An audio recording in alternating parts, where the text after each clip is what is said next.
Chapter 1058. A group of 50 cavalrymen galloped through the grasslands bordering Liangmang toward a pasture heavily guarded by soldiers. Beiliang placed unparalleled importance on horse control. Every single one of these cavalrymen carried a saber and crossbow, and their war horses were all of the best quality. Clearly, they were the elite fighting force of the Beiliang. Of the 80 types of horse stalls in Beimang, other than the crow stalls that Dong Zhuo had raised with countless gold and silver tails, there were no other enemy scouts that the crossbowmen took seriously. This was not because the crossbowmen were blindly conceited, but because they had slowly accumulated their self-confidence through countless close combat and bloody battles. As for the white horse scouts, which could be considered the most majestic of the crossbowmen, to put it bluntly, any one of these cavalrymen would have to make a detour and make way for them. Moreover, they would be wholeheartedly convinced of their superiority. This group of former members of the Little Snow Battalion had just accumulated enough military merit to be promoted to the White Horse Scouts. Thus, they had been specially granted permission by the Beiliang Protector General, Chu Lushan, to go to the Xinli pasture to select war horses. If these 50 cavalrymen did not deserve to be proud, then who else in the world deserved to be proud in front of them? During the assault that had turned the Southern Dynasty into a sieve last year, this group of cavalrymen had opened a path for the 8,000 Long Xiang army and the Great Snow Dragon Cavalry. They had uprooted more than 10 Beimang beacons and beheaded no less than 200 people.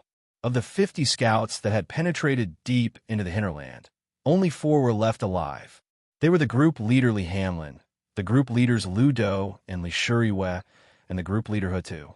Among the 46 new riders, most of them were old scouts, but there were also some who were transferred from the Longxiang army to the Little Snow Camp. For example, the youngest group leader and the youngest crossbowman was a baby-faced teenager named Flea. He used to be a cavalryman of the Longxiang army. He participated in the Battle of Heluku and killed 4 enemies, which was not too shocking. However, he killed 18 horses, which made the recorder who recorded the military exploits speechless. This teenager, whose ancestors were herdsmen of the border, also made people dumbfounded. He didn't want the military exploits, but he squatted beside his beloved dead horse and wailed, which shocked Yuan Zuozong and the deputy commander of the cavalry. Old General, he squatted beside the kid and tried to comfort him for a long time, but it was useless. He was so angry that he slapped the kid's head and angrily asked his retinue to bring him a horse that he had ridden for less than half a year. The teenager didn't show any politeness to Commander and accepted it unwillingly. He even had a bastard attitude of accepting it. If Yuan Zuozong didn't drag him away, the bad-tempered commander, he would have kicked the little bastard. This was not a joke. When he had just become a crossbowman, Sergeant Hong Run had already suffered. In the end, he was beaten into a pig's head by the nimble young man. The young man's martial arts were not methodical.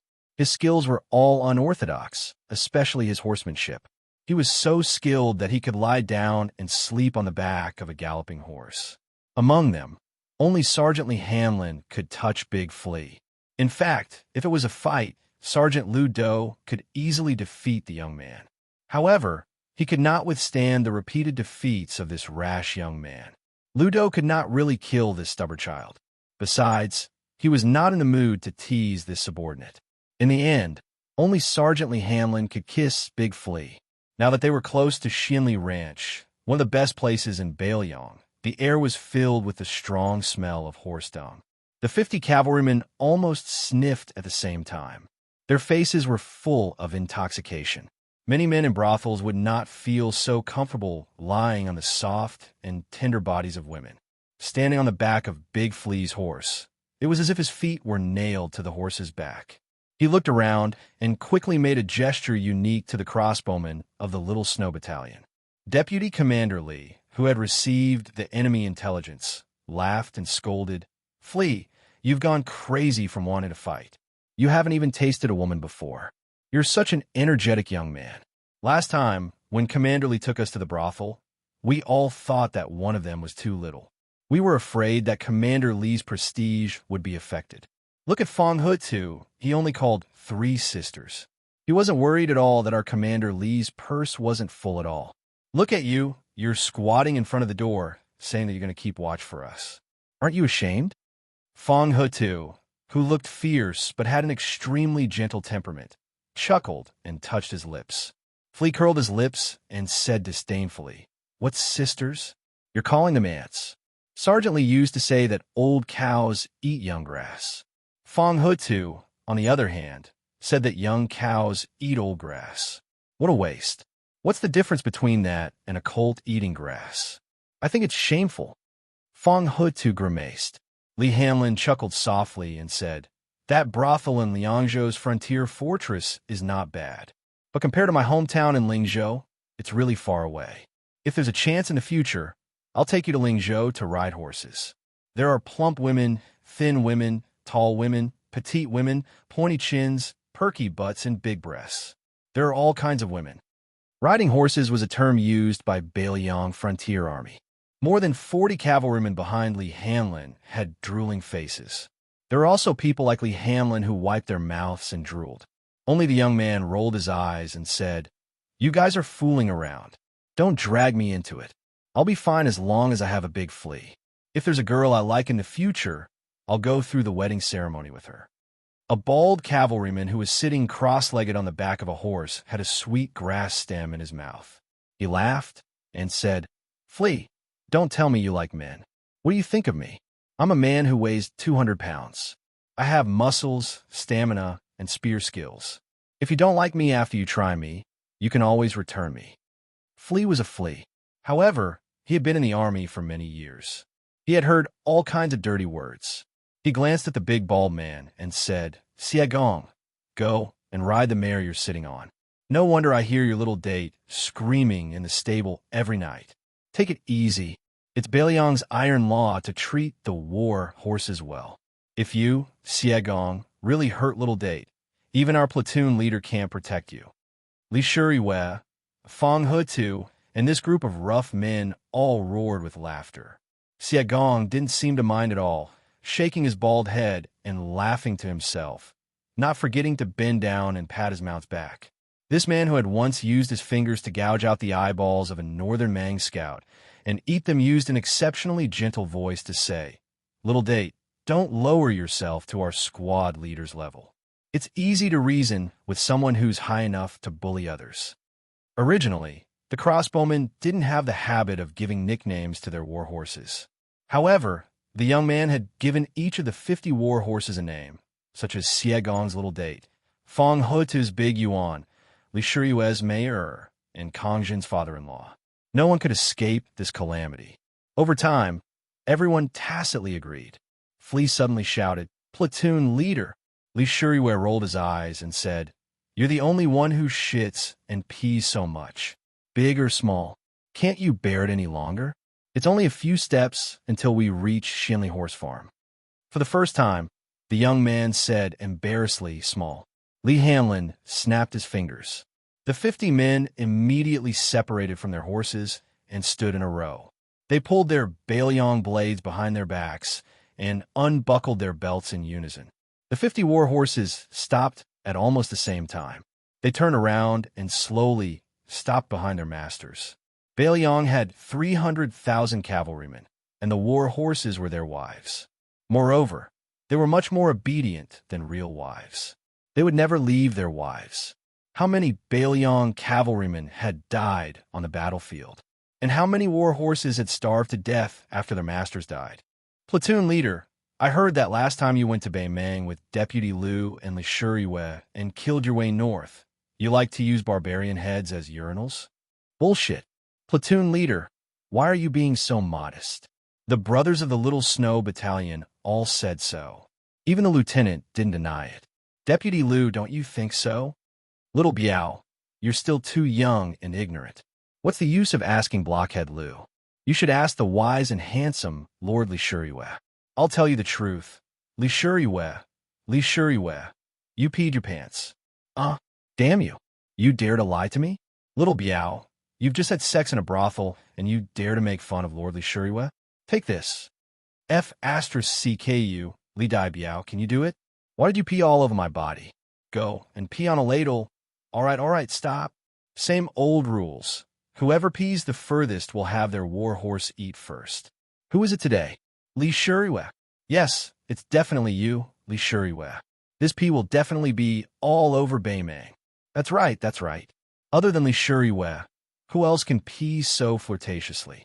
Whoever is shameless, come out. I'll be the first to slap him. Damn it. I can tolerate other people's flattery, but it's clearly you, Gao Changhong, who peed the furthest. You're still a platoon leader. Can't you have some backbone? Li Shuriwe. Even if this bastard peed the furthest, he can only be the trash at the bottom. So you'll still be the first? It's a done deal. Lu Do facepalmed. Having such a group of shameless subordinates was really a headache. Li Hanlin, the platoon leader, kept a straight face and nodded his head seriously. He fastened his belt and mounted his horse. After a short period of laughing and joking around, the 50 white horse scouts all mounted their horses again. No one was standing, sitting, or lying down sloppily. All of them straightened their backs. The 50 riders charged into the gate of the Xianli ranch in succession. There were only 50 men, 50 swords, and 50 crossbows, but the domineering aura of whoever blocked the way would die was vividly displayed in this silent and austere charge. The soldiers on the horse ranch's arrow tower stared blankly at the 50 riders. Their hearts swayed, and their faces were filled with worship and reverence from the bottom of their hearts. Chapter 1059. The group ascended the beacon tower at the peak of Luhu Hill. There was the old Grand Preceptor Sun Shiji, the green-robed scholar Chao Chongqing, who was still ranked 4th in the martial rankings, Jiang Ni, who carried a red sandalwood sword case, and a dozen or so people from West Chu who had come out of Honglu Cave. Most of them had followed their fathers and retired to the mountains for many years and were in the prime of their lives. It was hard to imagine that this group of young people would become the pillars supporting the great cause of West Chu's restoration of the country. Among them, the youngest was not yet 20 years old. He carried 4 long swords on his back. He was the grandson of Lu Dantian, the great master of swordsmanship in West Chu. His name was Lu Sichu. He had come down the mountain this time to Rome, Jianghu. No one thought that he would be involved in the restoration of the country. However, the youth had spent some time with Li Chungang in Honglu Cave. At that time, he did not know that the old man in the sheepskin fur coat who transplanted rice was the god of swords. It was too late for regrets. The youth's gaze kept sneaking glances at the princess in front of him. It was like a dragonfly skimming the surface of the water. It was a long time, and it happened many times. However, the elders beside him were not in the mood to pay attention to the ignorant feelings of a child. Jiang Ni, who was ranked 3rd in the Rouge ranking, also did not pay any attention to this delicate and pretty youth that she always felt had not grown up. As they were ascending the mountain, Pei Sui, the remaining evil of the Pei family of the spring and autumn period, said softly, "The puppet-like Duke of Huainan Zhao has already sent his troops down the mountain. King of Jing and Zhao Sun's 6,000 cavalry have also arrived at Xiao Ao Lake. The crown prince of Yin Qi Zhao Zhu's 1,000 men and horses have temporarily not shown up. In my opinion, if our Chu wants to conquer the northern lands, we need to first take down these imperial troops under the banner of pacifying the rebellion to prevent future troubles. Moreover, after they fall, the various vassal kings' territories will have their own power to rise up in revolt. I think that Duke of Guangling Zhao will not gamble his life and family as a stake and raise his troops to rally the other vassal kings." A burly old general who had been on the battlefield nodded in agreement. "Grand Preceptor, Mr. Chao, Pei Sui is right." Sun Shiji climbed the mountain strenuously, gasping for breath, as if he turned a deaf ear. Chao Chongqing looked at the torrential Guangling River at the foot of Luo Hu Hill and smiled. "Xie Bian, tell me about it." Xie Bian was a skinny young man, only 4 or 5 years older than LV Sichu. He said slowly, "If that's the case, our forces will be too scattered, which is exactly what Lu Shengxiang wants. This is a trap set up by the imperial court of Liyang. The bait is the remnants of the fallen kingdoms of the spring and autumn dynasties, making us believe that we have an opportunity to take advantage of. In reality, when it comes to fighting wars, Eastern Yu, Northern Han, and Southern Tang are all far inferior to the truly elite armies of the Zhao clan. 20 years ago, this was the case. 20 years later, there's no need to even mention it. Only our great Chu still has a chance. Since they can't even be relied on to fight wars, there's no need to extravagantly hope that they can accomplish great things. For something like vying for the world, all talk is useless. Pei Sui was refuted by someone younger than her, but she did not fly into a rage out of humiliation. Instead, she sank into contemplation. Among the group, Xianxia, who was born into a humble family, did not have the slightest bit of stage fright. Stopping his steps, he extended his finger and drew a line from west to east. In a deep voice, he said, "According to Southern Tang's #1 general, Great Ancestor Gu, the geography of the world is generally higher in the northwest and lower in the southeast. Mountain ranges and waterways run horizontally from east to west, resulting in a confrontation between north and south. More often than not, the north has the advantage over the south. This is especially true for the south and east, which are covered by the ocean and lack room to maneuver. Many of the southern governments like to rely on the great rivers and rivers, using boats to engage in naval warfare to obstruct the northern cavalry from fighting on land. However, the Guangling Road, which is located in the middle of the north and south, is not the same. It has the natural advantage of guarding the river, as well as the valuable foundation of its geographical advantage. Thus, if we fail to defend the river, we can retreat to defend the Huai. If that doesn't work, we can still defend the river as our last resort, preventing us from collapsing 1,000 li. Since we have such a geographical advantage in manpower, we shouldn't waste it. There are only two things to do. The first is to beat them up. Directly gather our forces and look for an opportunity to defeat Lu Xingxiang, Yang Xinxing, and Yin Jinxuan in one fell swoop. If we want to fight, we must directly break their morale. The second thing is very easy. Let's take a beating. Guarding the river, there are 4 major towns, and guarding the Huai, there are 6 places. Now that they are in our hands, we can just let those vassal kings' personal troops beat us up. Relying on them? Chao Changqing did not say that Xianxia was right, nor did he say that he was wrong. He laughed softly and said, "Go on. I know you have the nickname Xia half-sentence." Chapter 1060. Xianxia nodded and said, "Being beaten is not because Xianxia is looking down on the heroes of the world. It is because Artichu has the advantage and is not a cause for concern. When the Su family's iron cavalry went south, our great general Shoujiang rebelled. However, we still made Su Shao suffer a lot on the 2 fronts of the Huaiyan River. The battle at the Tomb of the Princess, the great halberd warriors defending Jinghe, and then the decisive battle at West Leibi. In addition, there were many small and medium-sized battles. Which one of them was not beaten to the point where only bones were left and not meat were left?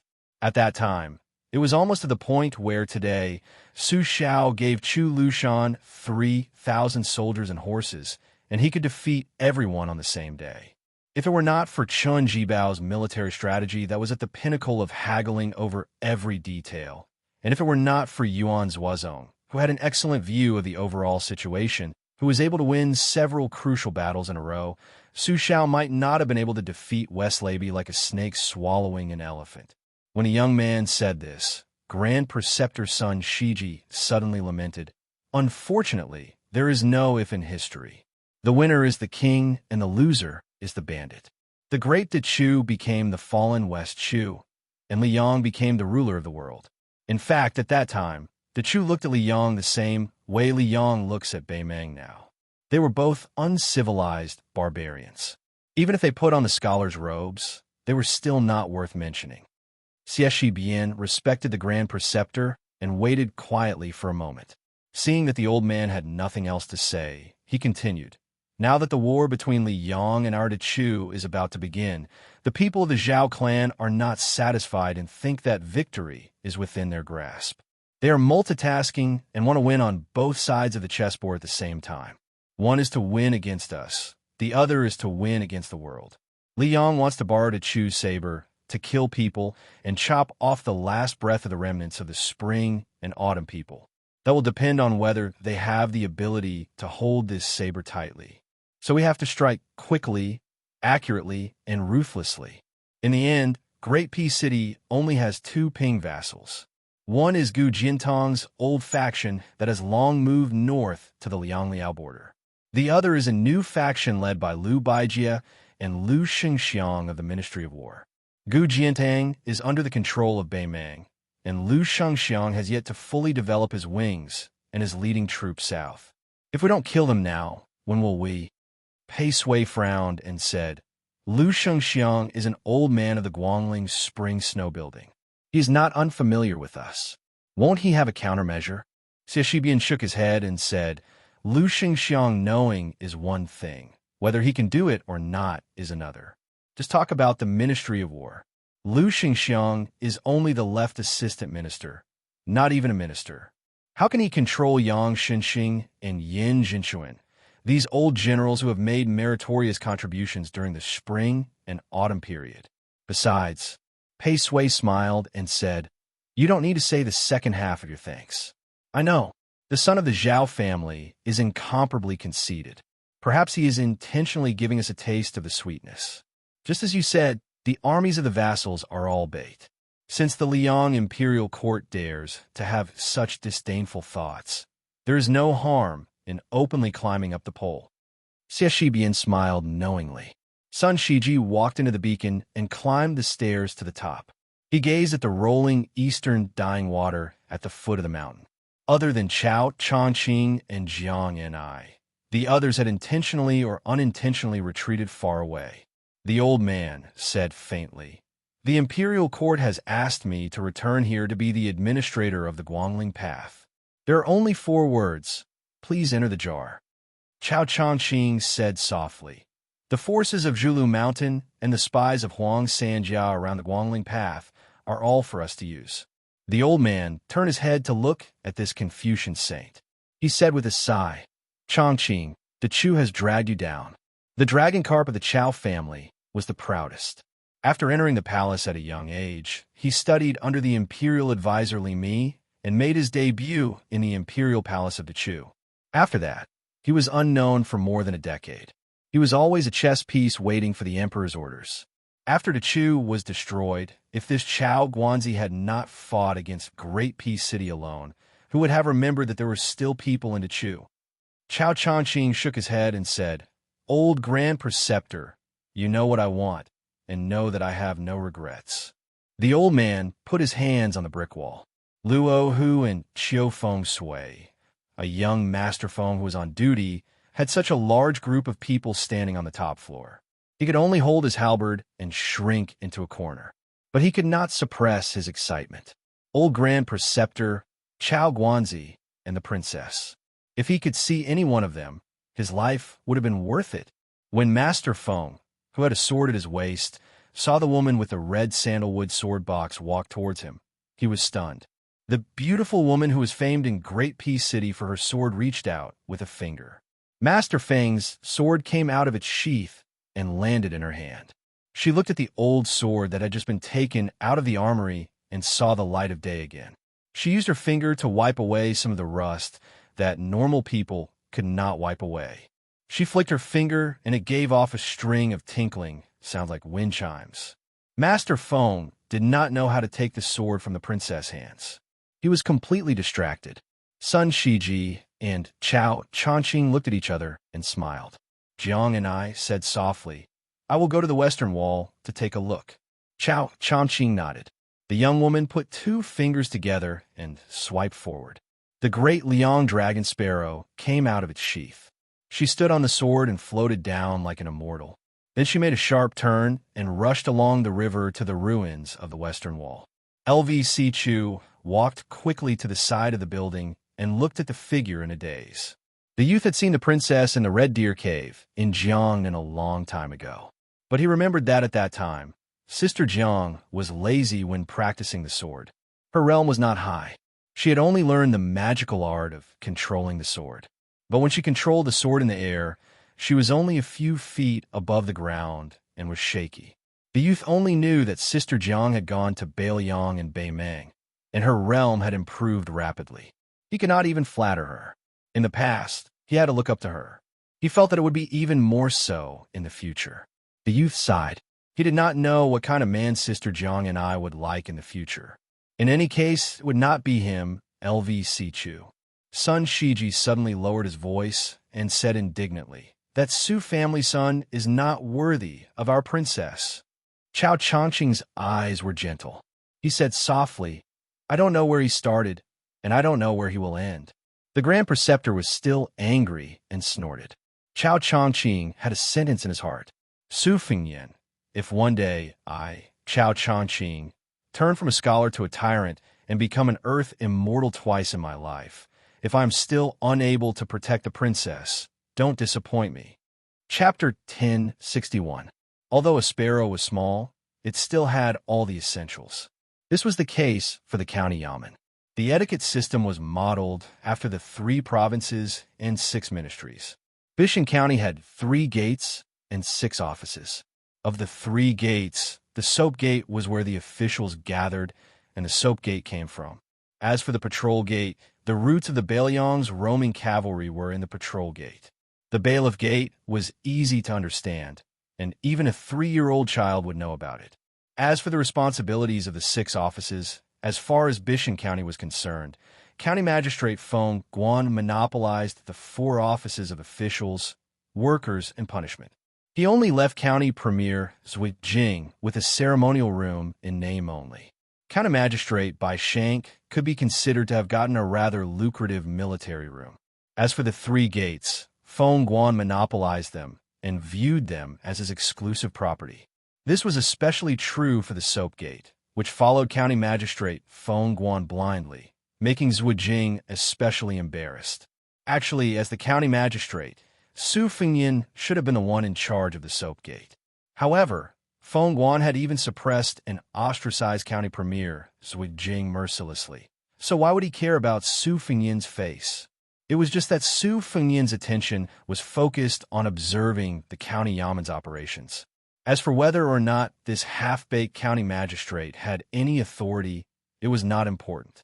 Although this county magistrate had no intention of fighting for power, he still wandered around the county yamen's 3 gates and 6 offices when he had nothing to do.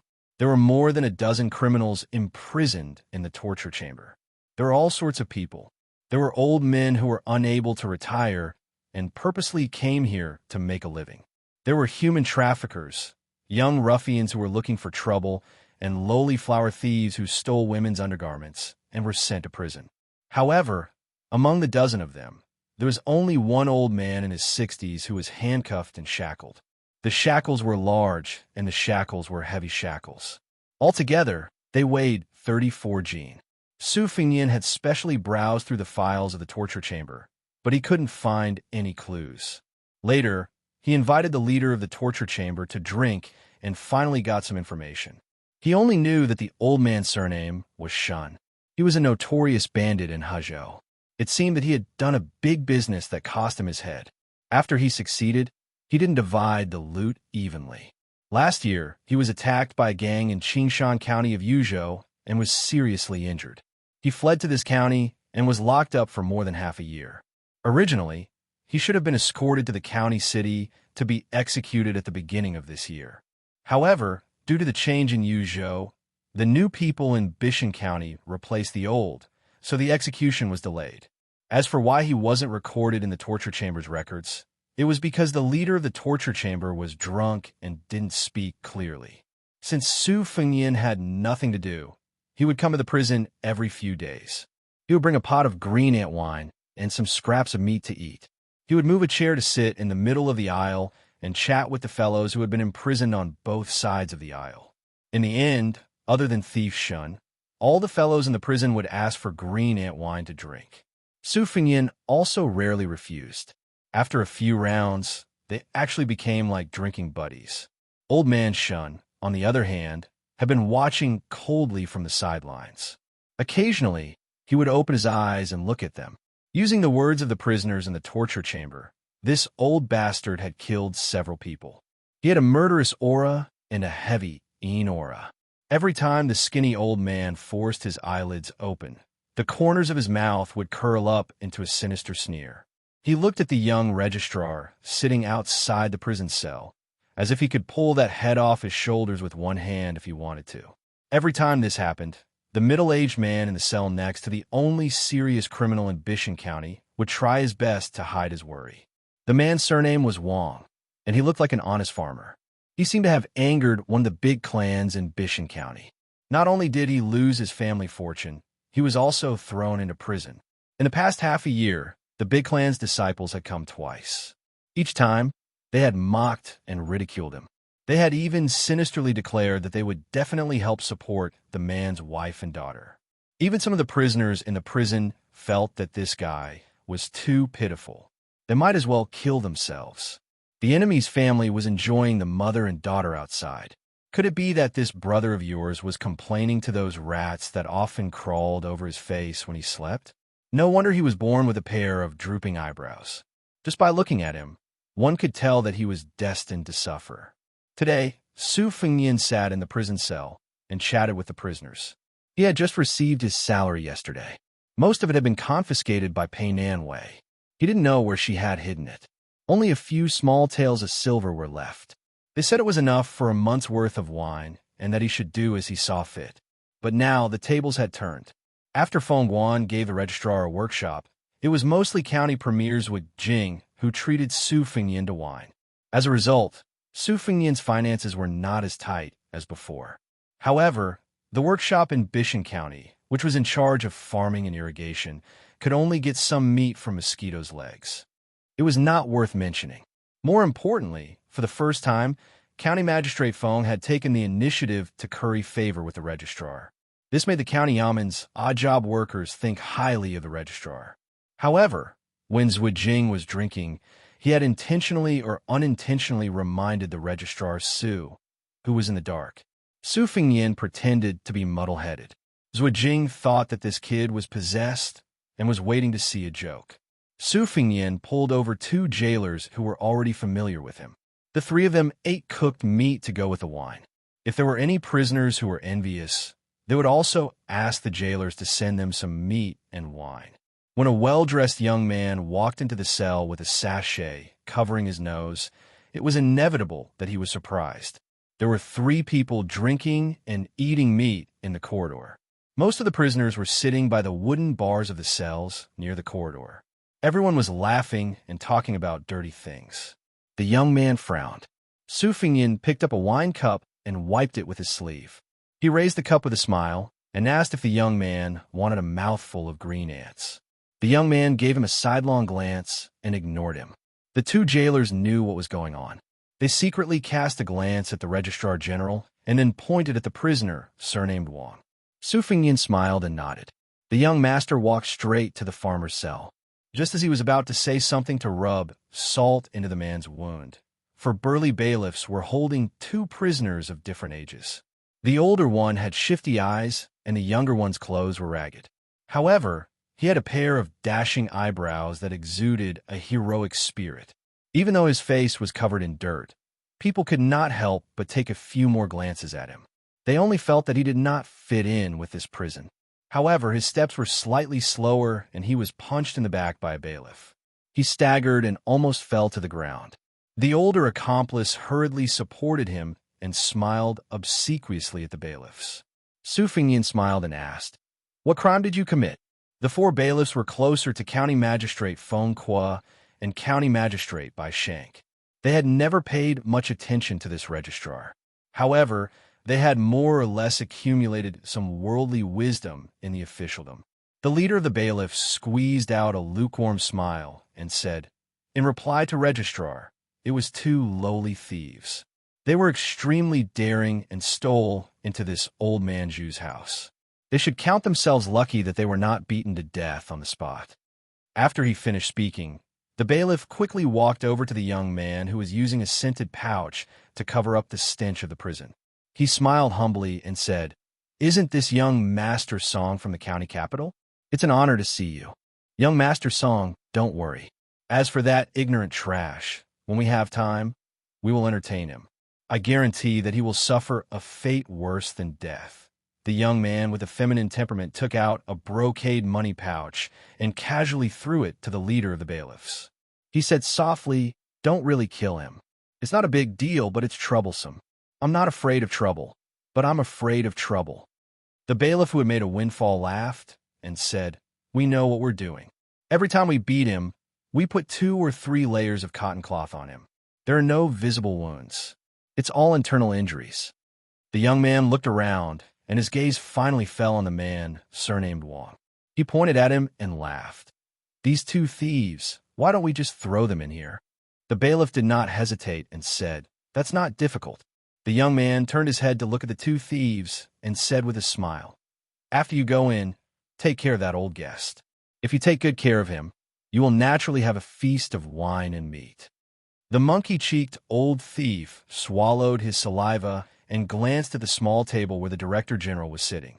He asked timidly, "Sir, can we buy some wine on credit first? I'm sure that once I move in, I'll try to get close to your old friends." Chapter 1062. The young master looked at Su Fengyan.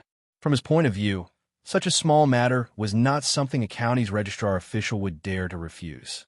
Even if he was a newcomer to Bishan County, he should have heard of the Song family's reputation in Yinji County. However, he quickly raised his eyebrows, and a gloomy expression appeared between his brows. That young registrar official actually reached out his hand and lightly covered the wine cup. It was obvious that he was not giving him any face. The old thief, who most likely would not be able to drink, saw this scene and was secretly delighted. Since he had unintentionally fanned the flames once, causing a rift between an official and a big playboy, it was not much worse than drinking to his heart's content. Young Master Song sniffed the fragrant sandalwood fragment from the sachet and smiled sinisterly. "Good. I didn't think that there would be someone in Bishan County that I, Song Yu, could not invite. Thank you for your advice." The middle-aged man, surnamed Wang, who had never tried to strike up a conversation with Su Fengyan, raised his head and smiled gratefully at this registrar official who did not seem to know the rules of officialdom. Song Yu, the son of the Song family of Yinji County, directly walked out of the cell. After the bailiffs pushed the 2 thieves into the cell, they also left in large strides. After the registrar official offended young Master Song, he did not even bother to say goodbye. Registrar official Su, who had inadvertently made an enemy, stood up and was about to leave the cell when the old felon with a large bridle suddenly grinned and said, "Young man surnamed Su, your position as an official is quite interesting. I've drunk a few cups of your wine. Don't you mind dirtying my mouth? Come, bring me some wine." Su Fengyan was indifferent. He walked out of the cell and left the wine and meat to the jailer. The old felon cursed and swore, but his eyes met with his 2 new neighbors. They both nodded. It was a moonlit night with few stars. Su Fengyan was on duty in the workshop. The workshop was in the same row as the torture chamber, but it was in a different row. It was further back, but not far from the prison. Although Bishan County was not worth mentioning, there were many experts in the patrolling, arresting, and torture chamber. Bishan County's jurisdiction was large, and there were many disputes. Furthermore, the number of people in the yamen was limited. If one did not have any real ability, they would have to squat in a latrine pit. This latrine pit had long been tormented by the criminals until it stank. The previous officials of the yamen were still able to see the severity of the matter. If too many cases of murder and arson were piled up, it would no longer be a small matter. Su Fengyan was the only one in the workshop. He suddenly stood up, poured himself a cup of wine, and walked out of the room. Coincidentally, he bumped into 4 people walking out of the prison. They were all wearing prison guard uniforms that did not fit them well. Su Fengyan was stunned on the spot. He was about to say something when the old felon, who had been freed from his shackles, rushed forward like lightning and punched him in the forehead. The registrar official flew backwards. Before he landed heavily on the ground, the bandit who had suddenly attacked caught up with him. The bandit lifted his leg and placed it on his back. The registrar official's body quietly landed on the ground without a sound. The old man's wrinkled fingers intertwined as he laughed. "It's been a long time since I've exercised my muscles and bones. I couldn't help myself and almost missed the important matter of the cicada shedding its carapace. Among the three people behind the old man, there were two bandits and the farmer, surnamed Wang, who had a tragic past. The latter saw this scene and could not bear to see it. The two in front had cold expressions. One of the young men walked forward and glanced at the registrar official lying on the ground. He said softly, "Elder Shun, this person is an official. Why don't you take him as a hostage? Bishan County's night patrol has always been strict. It's quite troublesome. If something happens along the way, at least we can have a protective talisman. It's not too late to kill him." The old man thought for a while and beckoned to the farmer. He said, "Wang Shiwei, you still have some strength. Carry this person and follow this old man into the mountains. In the future, it will be easy for you to find that Song family descendant for revenge." The farmer, who had a bitter face all year round, did not say anything and carried the registrar official on his back. The four of them, plus the unconscious registrar official, were familiar with the way. The young man who broke into the prison opened the way. When they heard any noise, they would stop and hide. When they could not hide, they would leap onto the wall. Their lightness skills were excellent. Only Wang Shiwei, who only had a few gene of brute strength, did not have any martial arts skills. The old man with the surname Shin gently grabbed him by the shoulder and carried him up the wall. This was probably what ordinary people called leaping onto roofs and vaulting over walls. The group of people left the county office without any danger. Bishan County did not have any deep trenches or high walls. Tonight, they also did not encounter any patrols. Just like that, they easily escaped into the distance. On a secluded path, three men dressed in black met them. The old man stepped on the ground and landed on the back of one of the horses. There were no outsiders around. He laughed loudly and said, "Lu Yu, you and Wang Shiwei ride on the same horse. While you're at it, kill that registrar official and dump his corpse in the wilderness. Treat it as this old man's parting gift to Bishan County." The farmer plucked up his courage and said, "This registrar official is not a bad person. Senior, do you want to be merciful?" The old man sneered and said, "Whether he is a good person or not, it's hard to say. But since he is a good official, he deserves to die. Wang Shiwei, where did you get this woman's kindness from? A dog can't change its habit of eating shit. Serves you right that your wife and daughter were bullied by those weak and powerless descendants of the big clans. If it were this old man, even if he did not have this set of skills, he would still be able to kill that sissy with the scented sachet today." The farmer was silent. He wanted to say something, but stopped. Seeing the young man called Lu Yu by the old man walk over, he gritted his teeth and moved back a few steps. He seemed to have made up his mind to protect the life of the young official on his back. Seeing this, the old man frowned and said, "Wang Shiwei, this old man took you out of prison in passing because he saw that you were also a pitiful person. Don't push your luck. This old man's temper is indeed 1,000 times better than when he was young, but the nickname heart-piercing hand given to him by his peers in Jianghu is still there. If you don't let go of that registrar official, this old man won't care if Lu Yu kills you as well. Besides, if you want to find a place to sit in the immortal coffin cave, you have to kill someone as proof of your allegiance. This old man will give you one last chance. Either you go to the Yellow Springs with that bullshit registrar official, or I personally kill that brat behind you and go up Mount Fu in a grand manner. This old man has some friendship with the mountain master and the cave master, so he can put in a few good words for you. Otherwise, even if you go up the mountain, no one will treat you as a green onion. Think about it yourself." The honest farmer was in a dilemma and couldn't make up his mind. Feng Guan's face was gloomy. The second in command, Zhui Jing, was expressionless. However, he was secretly delighted. Feng Guan held great power in his hands. Putting aside the fact that the felon surnamed Shun had escaped because he was never recorded in the first place, he could still mend the pen after the sheep were lost. However, that fellow surnamed Wang was someone that the local tyrant of the prefecture capital, the Song family, had set their sights on. Otherwise, they wouldn't have spent so much money to use the prefecture capital's prison to bring him to the tiny Bishan County. Feng Guan couldn't even handle such a small matter. How could he hope to be promoted to the prefecture capital in the future? Even if he was lucky enough to be promoted, wouldn't he be afraid that the Song family would make things difficult for him? When it rains, it pours. Zhuo Jing tilted his head slightly and stared at the red candles as thick as a baby's arm in the hall.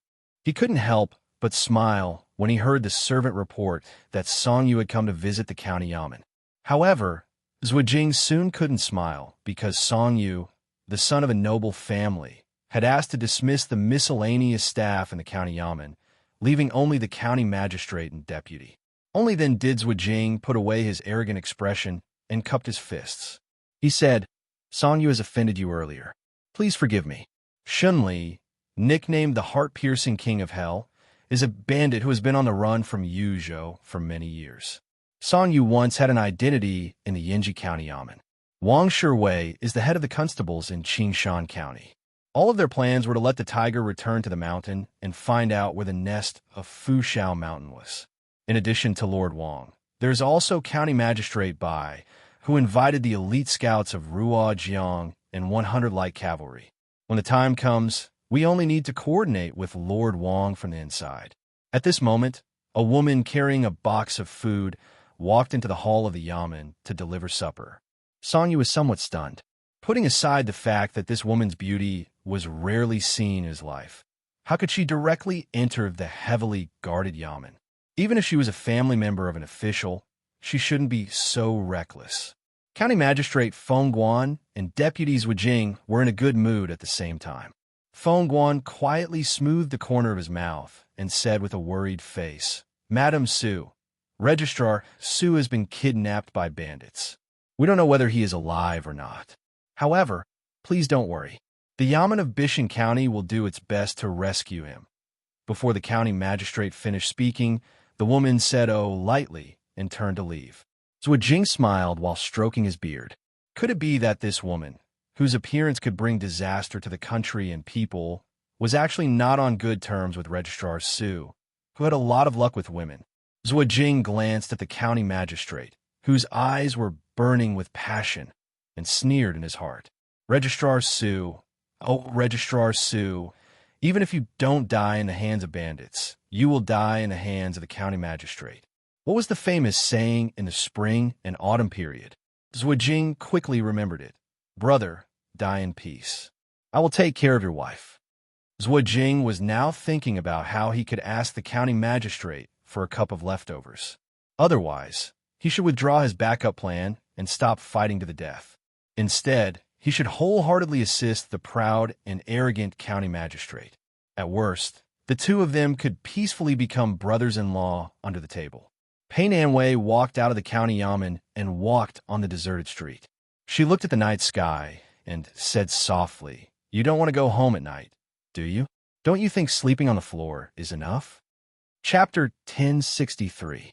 There was an old man with an awe-inspiring nickname who spared the dog official's life. It was not because he was kind, but because Wang Shiwei had promised to exchange his life for Senior Shen's life. He was willing to owe Senior Shen his life. When the time came, he could take the official's life away with just a word. Everyone in Bailiang valued their promises. Moreover, Wang Shiwei was a man with a loose tongue but an honest heart. Shun Li, who had seen countless people, believed in his own judgment. In any case, a small county princess would not be able to escape death once she entered the tiger's den of Mount Fuyao. If he did not kill her personally, he would not be considered breaking his promise. He would still be able to take the life of a simple and unsophisticated man for free. 6 people rode toward Mount Fuyao in the chilly moonlight.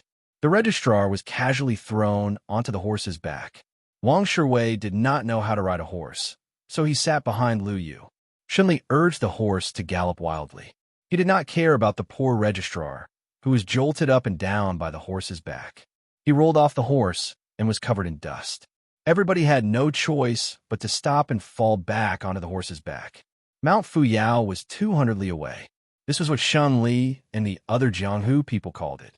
The woodcutters and hunters of Yinji Prefecture were used to calling it Mount Jinji. Because there were many red-bellied, golden pheasants on the mountain, Bailiang's playboys were addicted to cockfighting and often used this type of pheasant. However, it was rumored that remnants of the devil cult had taken over Mount Jinji. They were all vicious bandits who killed without blinking an eye. Few people went there. Even the old hunters did not dare to take their lives lightly. Therefore, red-bellied golden pheasants had always been priceless in the vicinity of Yinji Prefecture. The peaks of Mount Fuyao stretched for dozens of li. The mountains were high and the rivers were long. The scenery was elegant. It had a rare green color in Yuzhou. It was a heavenly paradise, but because of those bandits, the atmosphere was foul. Looking at the mountain range in broad daylight, it gave people a gloomy feeling. It wasn't that Yinji County hadn't taken action to suppress the bandits on a large scale before, but ever since 80 strong and powerful people went out and only one madman came back alive, no one was willing to touch this bad luck. For the sake of money, the whole family of a woodcutter who led the way for the officers and soldiers were quickly hanged from high branches. Their mouths were stuffed with large pieces of gold and silver. The mountain path of Mount Fu Yi was narrow and rugged, barely allowing one rider to advance slowly. It was dawn when they entered the mountain. When the first rays of the morning sun gradually deepened and the mountain fog gradually dispersed, there was no more mountain path beneath the feet of the 6 riders. They could only rely on their experience to climb up the mountain. At noon, their field of vision suddenly opened up. It was actually a large expanse of white walls and black tiles built against the mountain. On the left side of the building, there was a slender waterfall that was not very imposing. It was charming and gentle. It was as if they had walked into a notorious gambling house only to discover that the manager of the house was a petite and exquisite young woman. Shunli turned his head and smiled. Wang Shiwei, this is the real Mount Fu Yi. Don't look at the mountains outside, as they have no signs of human habitation. They have hidden beacons and are not much different from an army. There are more than 300 people on this mountain. Regardless of whether they are young or old, they all have some skills. Not to mention Yinji County. Even if the Yuzhou general wanted to enter the mountain, he wouldn't be able to come here without sacrificing thousands of lives. Moreover, there are mountains beyond mountains. 3 li away from Mount Fuyao, there are more than 100 real men in the Immortal Coffin Cave. There are as many experts as there are clouds. The cave master of the Hidden Sword Cave was already a master long before he entered the mountain. Compared to Mount Fuyao's second-level expert Zhang Juxian, his strength can only be higher.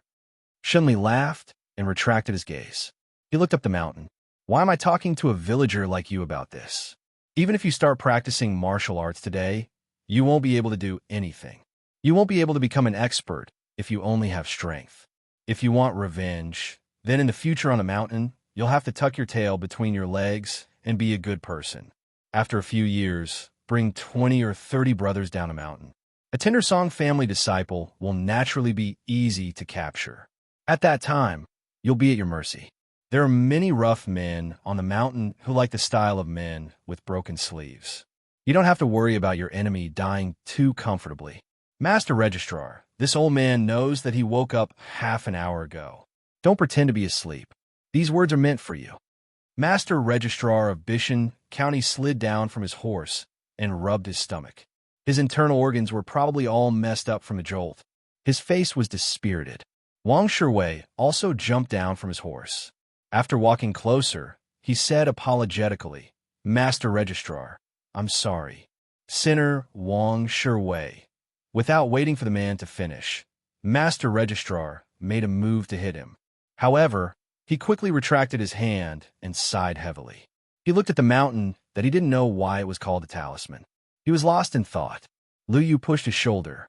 Master Registrar followed Wang Shiwei up the steps. The bluestone path was hidden in the shade of the trees on both sides. Even though it was noon, the summer heat wasn't heavy. As they climbed up the steps, they didn't see many whistles in the open. Shunli escaped from prison and revisited the old place. He seemed to have some sentiments. Lu Yu followed beside the old senior and whispered to each other.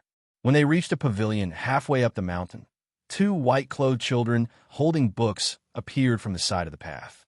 Their lips were red and their teeth were white. Behind them was a white-haired old man in white, riding a yellow ox.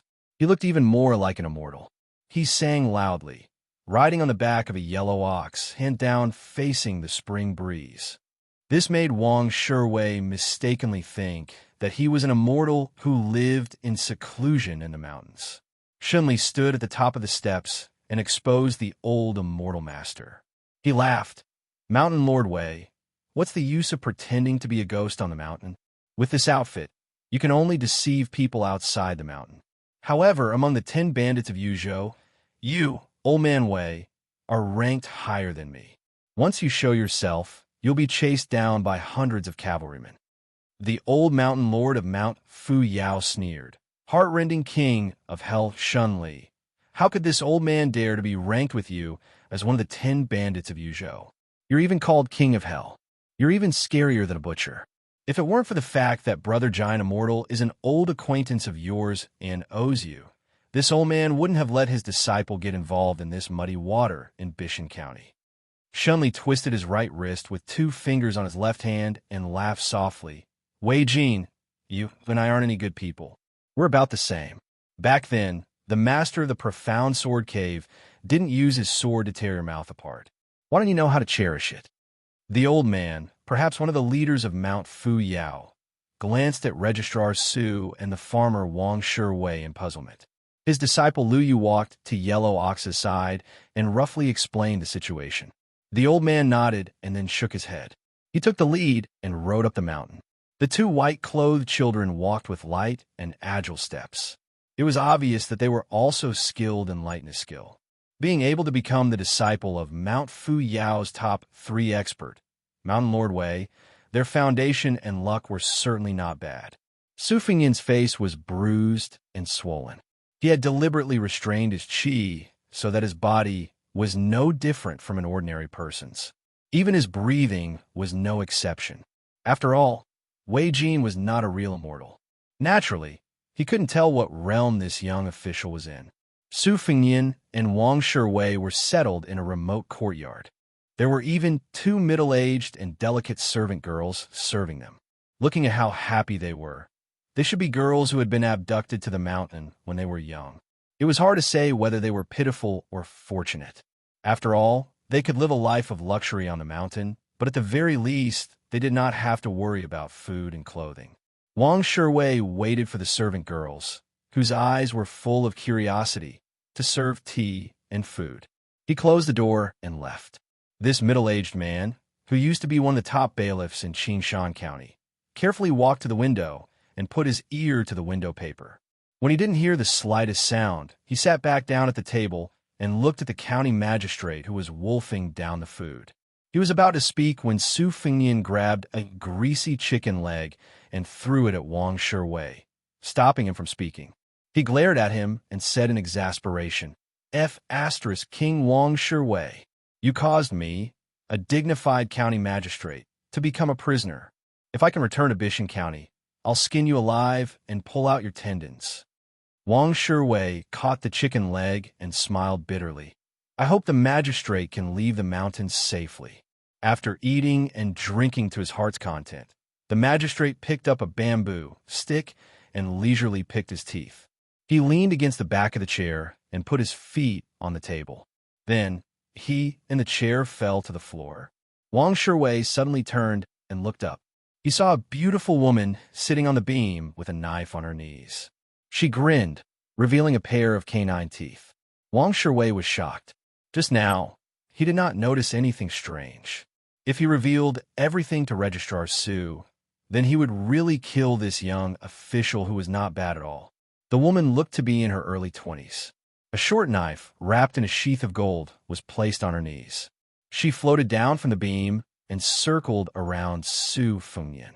She looked at him from head to toe several times. On Fu Mountain, she had seen all kinds of outlaws since she was young. However, it was the first time she saw a pitiful official wearing the official skin. She reached out and pinched Su Fengyan's embroidered bird official's patch. She smiled and asked, "How high are you? What's this thing embroidered on it?" Su Fengyan pretended to be calm and said, "In reply to Miss, I am a 6th rank official. I am a magistrate of Bishan County." I'm a secondary 6th-rank civil official. The embroidered on it is a heron. The woman tugged at the official's patch and withdrew her hand. She was still reluctant to part with it. She said, Snowsuit has snow-white hair and a jade-like mouth. She often raises her feet to look at the ship's window. She is a white heron. This miss knows. Why don't you give me this official's robe? This miss will guarantee your safety on Fufu Mountain. How about it? Ignoring Wang Shiwei's signal, Su Fengyan's righteousness was inappropriate. He said in a low voice, a scholar prefers death to humiliation. Wang Shiwei sighed. The young woman slapped the sesame official's patch and rolled her eyes. Scholar your head. Humiliation, you bastard. You are as sarcastic as Grandpa Wei. However, do you have Grandpa Wei's skills? You just wait for the punishment of being cut by fish scales. You know fish scales, right? Slice by slice, you will be scraped into a carp with fish scales lifted off. Humph! Senior Brother Monkey's knife skills are only slightly inferior to my father's. As she spoke, the woman raised her arm and made a hand chop. She then smiled and asked, I will give you one more chance. Are you going to take it off or not? This woman was an impatient person. Seeing that the fellow didn't move, she shouted for this miss to do it herself. Very quickly, she took off the official's robe, threw it over her shoulder, and happily skipped out of the room. Su Fengyan sat back in a chair and filled Wang Shiwei's cup with wine. He muttered, She really is a female bandit. Wang Shiwei said with regret, Magistrate Su, you should have agreed to this woman's request. Chapter 1064. Su Fengyan smiled. Thank you for your kindness. Wang Shiwei hesitated for a moment, then moved his chair and said in a low voice, To tell you the truth, Registrar Su, I'm Wang Shiwei, a constable from Qingdian County. I've been following Shun Li's bandits for 6 years. For the past 6 months, I've worked together with my old friend Song Yu from Yinji County to set up this trap.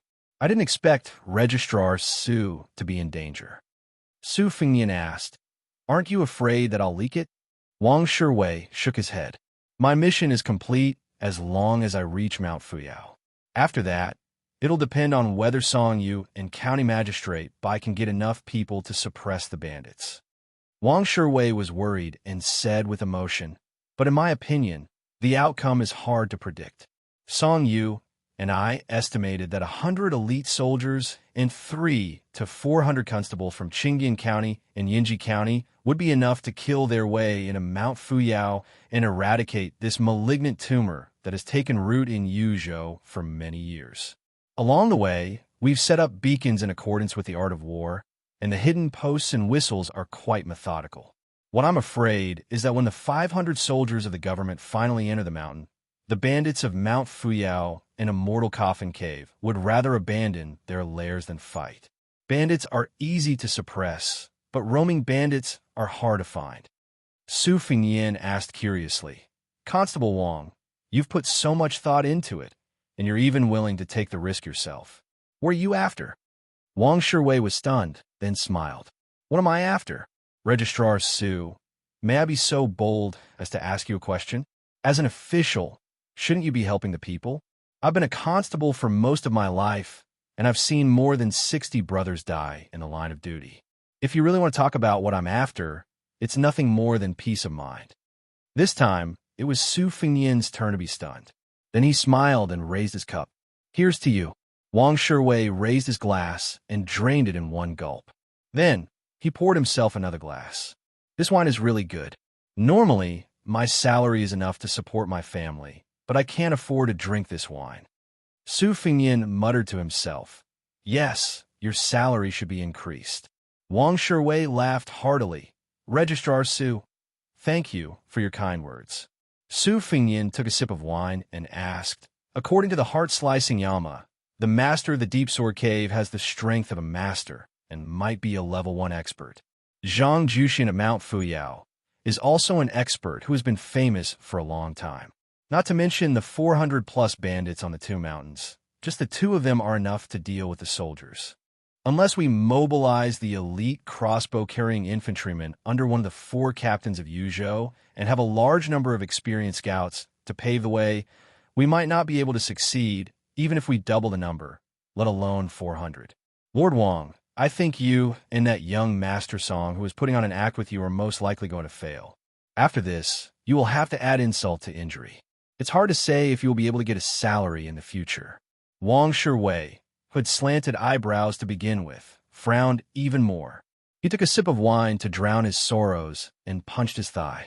His expression became even more bitter as he said in a muffled voice, "At first, I didn't know that there was a sect called the Immortals' Coffin Cave on Golden Rooster Mountain other than Mount Fuyao." Su Fengnian comforted him. "If Song Yu is a steady person, Lord Wang, you don't have to worry too much. Once they are obstructed in suppressing the bandits, the government will naturally know that they need to increase the number of troops. Moreover, with such a great contribution, everyone will want to have a share of the profits." Now, the Yuzhou Provincial Court is worried about how to flatter the new provincial governor and the General Huang Fujin. As long as they smell the blood, they will spare no effort to kill the bandits of Golden Chicken Mountain at all costs. Wang Shiwei's eyes lit up. He was convinced and said, "Registrar Su is right. I am ashamed of my inferiority. I'm not belittling myself. Although I could be considered a third-level martial artist and was able to steal the position of the head of the 600 patrolmen in Qingan County, I know myself very well. In terms of ability to be an official, I'm not even a 9th-level official. Compared to Registrar Su, the difference is like heaven and earth." Su Fengnian joked, "Lord Wang, you are flattering a county magistrate who is 1 level lower than you. Did you bring a pig's head into the wrong temple? Your ability to be an official is indeed not that great." Wang Shiwei gave him a thumbs up and laughed heartily. Even his slanted eyebrows rose a little. "Registrar Su, I am a bore. No matter what you want, I want to recognize you as my brother. You are my taste. If you and I can really leave Mount Fuyao alive, I will definitely introduce you to that young master Song Yu. He reads a lot and always drinks more than he talks to me. I'm sure he will be able to chat with you." Su Fengnian clinked his cup with the man's, and they both drank it in one gulp. There were 2 pots of wine on the table. No matter how one looked at it, there were 2.5 caddies of wine. It was hard to get drunk with wine, but as long as one was happy, it was easy to get drunk with wine. Wang Shiwei drank more than half of the wine and fell asleep on the table. Su Fengnian smiled, got up, opened the door, and walked out of the room. 2 female servants were sitting at a stone table in the courtyard far away. There was a piece of colored rice paper on the table. They were whispering to each other. When they looked up, they saw the young master without his official uniform. They looked at each other and smiled. They were in the prime of their youth. Their skin was as smooth as a spring onion. Moreover, the clothes they wore were cool and refreshing. Not to mention that their necks were exposed. More importantly, they could not hide the view of their soft breasts. Probably because the food on the mountain was too good, the 2 girls were young, but their breasts had already developed. Su Fengnian walked closer to take a look. They were using thin charcoal pens to write the Bailiang women's script, which was created by female scholar Yan Dongwu. This women's script was unique. All the characters were written with only 4 strokes: vertical, oblique, and curved. After Yan Dongwu became the crown princess of the Liang dynasty, this women's script became popular all over the country. It was called Female Scholar's Script. It was the same name as the Imperial College's Right Chancellor Jean Lanting's Lanting Familiar Script. Su Fengnian stretched out a finger and pressed it on the coarse rice paper. Just as he was about to decipher the characters, a burst of noisy footsteps came from outside the courtyard. The 2 servants who were polite to him hurriedly put away their charcoal pens and rice paper and stood up to greet him. A tall and sturdy young man with a saber at his side walked out of the courtyard. He stared at Su Fengnian and asked, "You are Su Qi, the prefect of Bishan County?" Su Fengnian nodded. The corner of the young man's mouth twitched. He sneered, "What a coincidence. I'm going to use you as the main dish of the celebration feast. You reek of alcohol. It seems that you've also drunk the wine of execution. Then let's go. If your legs are weak, let the 2 girls in the courtyard help you there. I'm easy to talk to. On the way there, you could take advantage of them as much as you want. As long as you don't stop, there's no harm in taking off their clothes and touching them." The 2 servant girls' faces were pale. They lowered their heads, not daring to look at the infamous young saber wielder on Talisman Mountain. Su Fengnian asked an unnecessary question. Can't I just not die? Chapter 1065. Behind the young man were several other retainers who also carried sabers. Their appearances matched their statuses, and they all looked fierce and fiendish. If they were in a small place, just based on their physique and appearance, they would be fighters that small sects and clans would fight over. After all, a fight in a small place relied on words and not fists. Being able to convince others with one's gaze was the best way to subdue them without a fight. The young man shook his chin. Without saying anything, a tall retainer with his sleeves rolled up to his shoulders stepped forward and grabbed Su Fengnian's shoulder. Just as the brawny man was about to teach this weak scholar a lesson, he heard a delicate shout from behind him. Taitu, stop! The young swordsman helplessly turned his head. Seeing this graceful figure, he called out in a gentle tone. Mississippi, the woman with the golden silk wrapped around her short saber, revealed her small canine teeth. Senior brother monkey, junior sister, call me junior sister, okay? The young man didn't say anything. The woman pointed at Su Fengnian. I'm looking for him. Don't kill him yet. A golden-haired monkey scuttled onto the young swordsman's shoulder. He rubbed the monkey's head and said with a frown, Miss, kill this person quickly. This is the mountain chieftain's order. This subordinate doesn't dare to disobey. The young woman giggled. On Talisman Mountain, my father is the boss. As for me, I just happen to be his boss. Who do you think I should listen to? Senior brother monkey, if my father asks about this later, just tell him that I stopped him. Perhaps because he was familiar with this unwritten rule on the mountain, the swordsman really did leave with a wry smile. The woman looked at Su Fengnian and asked with a smile, How's your handwriting? If it's not too bad, then write a letter for this lady.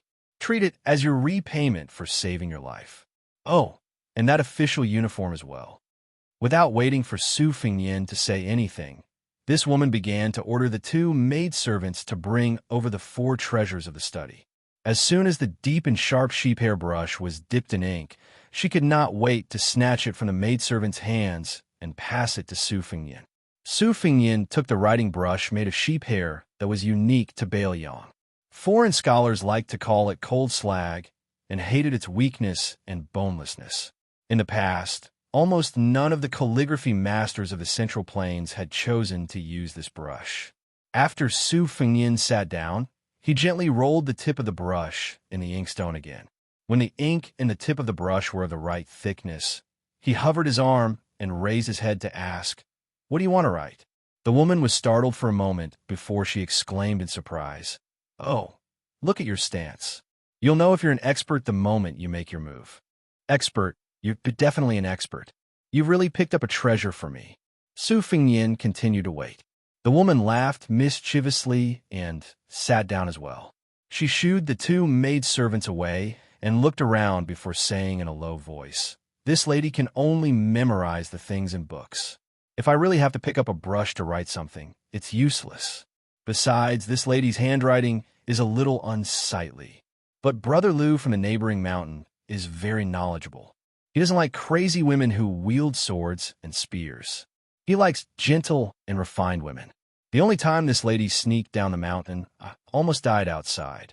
Fortunately, I bought a few novels about scholars and beauties. I was so envious of the great goose messenger goose that I raised a few messenger geese for this purpose. I was just waiting for a guy with beautiful handwriting to appear. You've come at the right time. All right, what's your name? Su Fengnian, who had already started a massacre on Mount Fuyao, said in a bad mood, Have you thought about what you want to write? The woman did not regard him as an outsider and said, No. Su Fengnian placed the sheep-hair brush on the ancient inkstone and held his breath. The woman looked like she was racking her brains. After the time it takes to burn a stick of incense, she finally looked discouraged and asked tentatively, Why don't you help this lady write a few words? Su Fengnian opened his eyes and stared at the rich young lady on Mount Fuyao. The woman stared at him and said loudly, What are you looking at? If this lady didn't have a favor to ask of you, you would have been cut into pieces by Senior Monkey. As an experienced bailiff, Wang Shiwei was a light sleeper. He was awakened by the woman's voice and quickly ran out of the house. When he saw that Registrar Su was safe and sound, he felt relieved. Although the woman always spoke and acted foolishly, she glanced at Wang Shiwei and clicked her tongue. Your footsteps are very light. Didn't they say that you, Wang Shiwei, were just a farmer with stupid strength? Is it because Xianxia's ulterior motives, or has this old fox deceived you? Wang Shiwei smiled honestly and did not speak. Su Fengnian asked calmly, Are you going to write your love letter or not? The woman quickly said, Of course I am. Why wouldn't I? Brother Liu met a new vixen who just came up the mountain. If this lady doesn't act now, it will be too late for regrets. Su Fengnian's face was full of schadenfreude. A senior brother from the same sect admires a junior sister, and a junior sister likes a handsome man from another sect. That handsome man likes a stranger. Don't you have any new tricks? The woman widened her eyes. Is this also written in the novel Gifted Scholar and Beautiful Lady? How come this lady has never read about it? Su Fengnian smiled confidently. Lady, the vixen you're talking about, does she have bigger breasts than you? Is she very dignified when she is not smiling, but when she smiles, she is definitely more charming than you? Not only the man you like, but many people are also infatuated. Not to mention climbing in her bed, they can't wait to drink the water she washes her feet. The woman looked down. She did not know if the world was peaceful, but she was very peaceful. She became more discouraged and sighed. Alas, you are right. You are indeed very knowledgeable. She raised her head and squinted her eyes. Compared to that one guy, your skills are far inferior, but your brain is much more clever. I can turn a blind eye to his affairs, but you have to promise me that after you finish writing the love letter, you have to be a teacher on a mountain for 10 years. After 10 years, it's up to you whether you want to stay on the mountain or leave the mountain. What do you think? Su Fengnian smiled. The woman who had everything under her control suddenly had an illusion. Then, in an instant, the clouds and wind became calm. The white-clothed boy entered the courtyard and said with a clear voice, Master invites the lady to listen to the zither in the well. The woman retracted her hand and looked at the bookkeeper suspiciously. She grinned and laughed at herself. She reached out to hold the golden dagger again and said to the scholar, Let's go. There's no need to rush to write. Let's go listen to the zither first. Su Fengnian stood up and nodded slightly to Wang Shiwei, indicating that he did not need to worry. The white-clothed boy led the way. Su Fengnian and the woman with the dagger, whose name he still did not know, walked together on the Bluestone Road. She was chatting with him about a story. She said that there was once a wanderer with good martial arts who came to Mount Fu Miao to seek revenge. After going through many hardships and dangers, he finally died. As soon as he finished telling this boring story, Su Fengnian saw the waterfall falling straight down. The place where it fell was a huge blue stone, so it didn't form a pool, but a deep well instead. The white-clothed old man sat beside the well. There were 2 incense burners with smoke rising in spirals. The white-clothed boy held a horsetail whisk and began to recite the opening of the Zhang family sage book. The old man slowly raised his hands, one high and one low. At this moment, Su Fengnian was waiting and listening attentively. Then, the fairy-like old man suddenly pressed his hands on the zither strings. Then, he shook his head and slapped wildly. Su Fengnian was stunned. The corner of his mouth twitched, and he did not know whether to laugh or cry. He could only sigh from the bottom of his heart. A master. Chapter 1066. After the old master finished playing the zither to his heart's content, he suddenly stood up and slowly lowered his hands. He exhaled a mouthful of turtle-like air and showed the demeanor of a master again. The old man with white hair and a ruddy complexion slowly walked down the huge, turtle-like blue stone. He smiled kindly and asked, Disciple, have my zither skill improved a bit? The girl with the sword nodded seriously and gave a thumbs up. Master, you have improved a lot. Amazing. Even Su Fengnian, who believed that his shamelessness was unparalleled, couldn't stand the shamelessness of this master and disciple. However, if there were a few more of these kind of people on Mount Fuxiao, he wouldn't have torn the talisman in Yuzhou in one breath.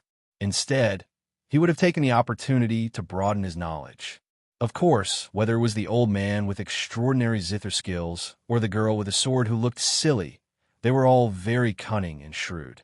After all, they were not the bandits he met in the front mountain of Xianxia many years ago. Those guys didn't even have the heart to take all the money and would remember to leave some money for the journey home. They were all bandits in the same profession, but they were not as murderous as Mount Fu Xiao. Old Man Meng, Little Hawthorn, Little Sparrow. After so many years, their faces were still vivid in his mind. 5 years had passed. He didn't know if Little Hawthorn had taken over as the head of Mount Fu Xiao and if Little Sparrow had become slim and graceful. Su Fengyan's trance only lasted for a blink of an eye. Moreover, his trance didn't affect his ability to check the flow of qi around him. To put it simply, even if Su Fengyan fell into a deep sleep and allowed a level 2 master to attack him with all his strength, the latter would still die on the spot. The scenery on the 9th floor was not only for the masters who were already immortals in the eyes of the common people in Jianghu, but even the King Kong finger of the first 2 realms of level 1 couldn't imagine how magnificent the martial arts picture scroll was when it was completely unfolded. Now, Su Fengyan would occasionally think about what would happen if he were to face Han Wudi, who was known as an Earth Immortal outside the divine martial city. Kid, this old man sees that your root bone is not bad. The old man stared at Su Fengyan. He paused for a moment and then said earnestly, "Why don't you learn how to play the zither from this old man?" Su Fengyan chuckled. 2 people, a man and a woman, came from afar. The man was in his 30s and had an elegant temperament. The woman's appearance was particularly moving, making one want to take pity on her. Only, a pair of long and short sabers hung from her slender waist. Between her brows, there was an awe-inspiring, heroic spirit.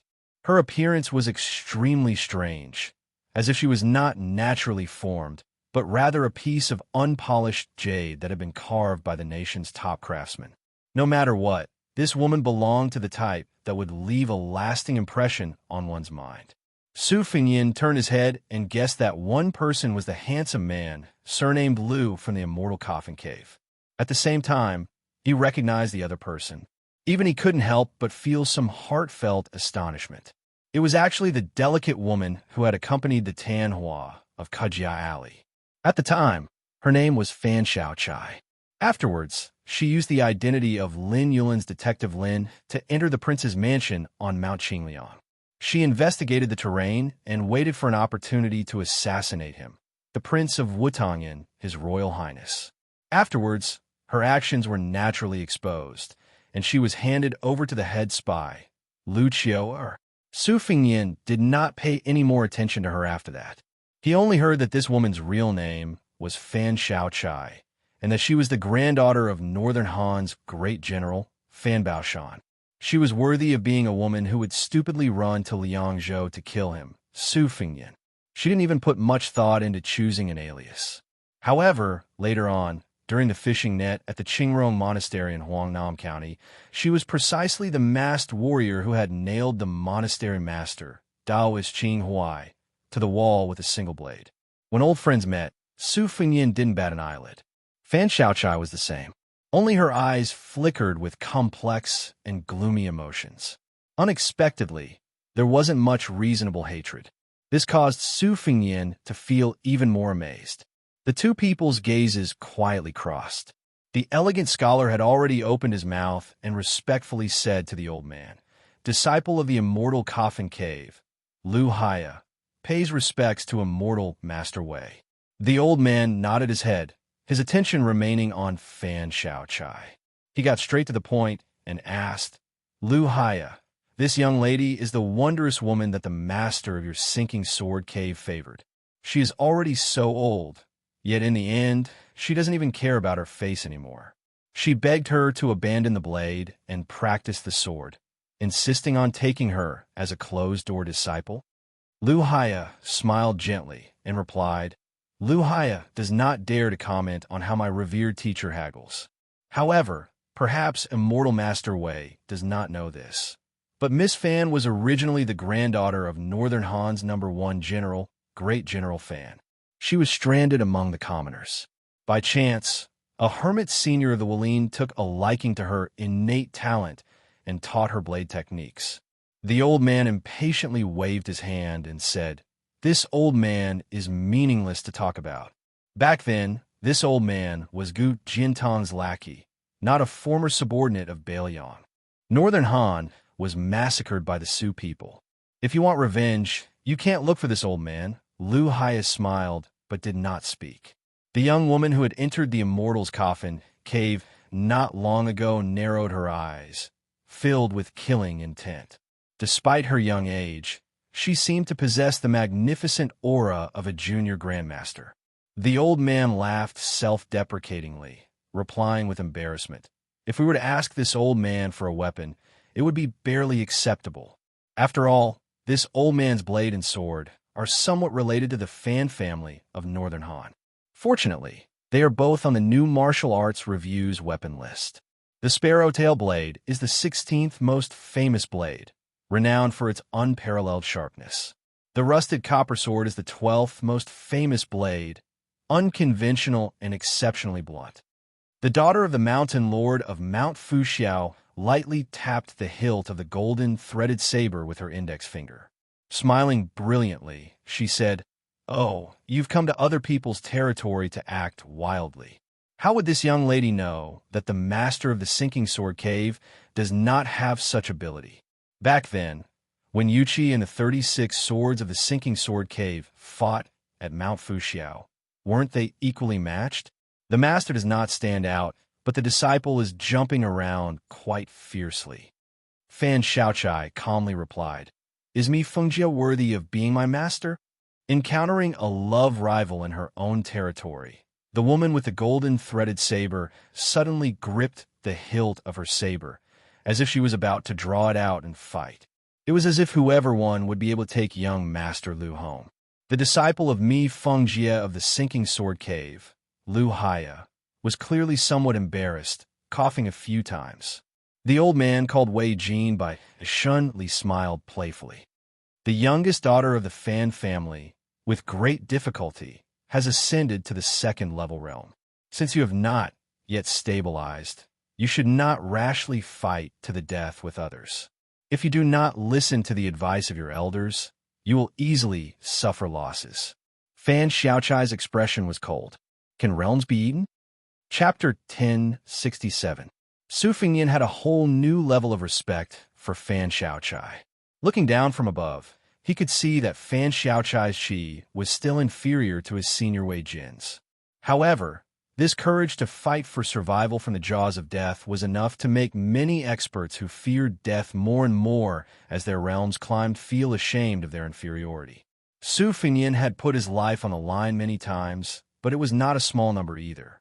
He fought against Princess Suizhu's retainer on Mount Wudong, Xie Ling of Beimang at the Duckhead Green Inn, Tuoba Chunsun, Duan Bo, and Hui Hui on the grasslands, Diwu Raccoon at the foot of Mount Tibbing, Yang Taisui at the Iron Gate Pass, Han Shengxian outside Shenwu City, and Great Celestial Phenomenon Lu Haoshi. There were victories and losses, but every opponent's realms were undoubtedly higher than Su Fengyan's. Luck was one reason why Su Fengyan was able to survive, but it was also important that he never shied away from battle and did his best to scheme. The sect master of the Spring Invitation Cottage, who had died at Su Fengyan's hands by the Spring God Lake, was an excellent example. He was too isolated from the outside world and indulged in meaningless battles. His realms were all he had. He could not even withstand a single blow from an opponent of the same realms, let alone surpassing his realms to kill enemies. Su Fengyan glanced at Fan Xiaochai's exceptionally slender waist and sighed. This extremely delicate girl had actually become a junior grandmaster who could challenge Wei Jin. The affairs of the world were indeed unpredictable.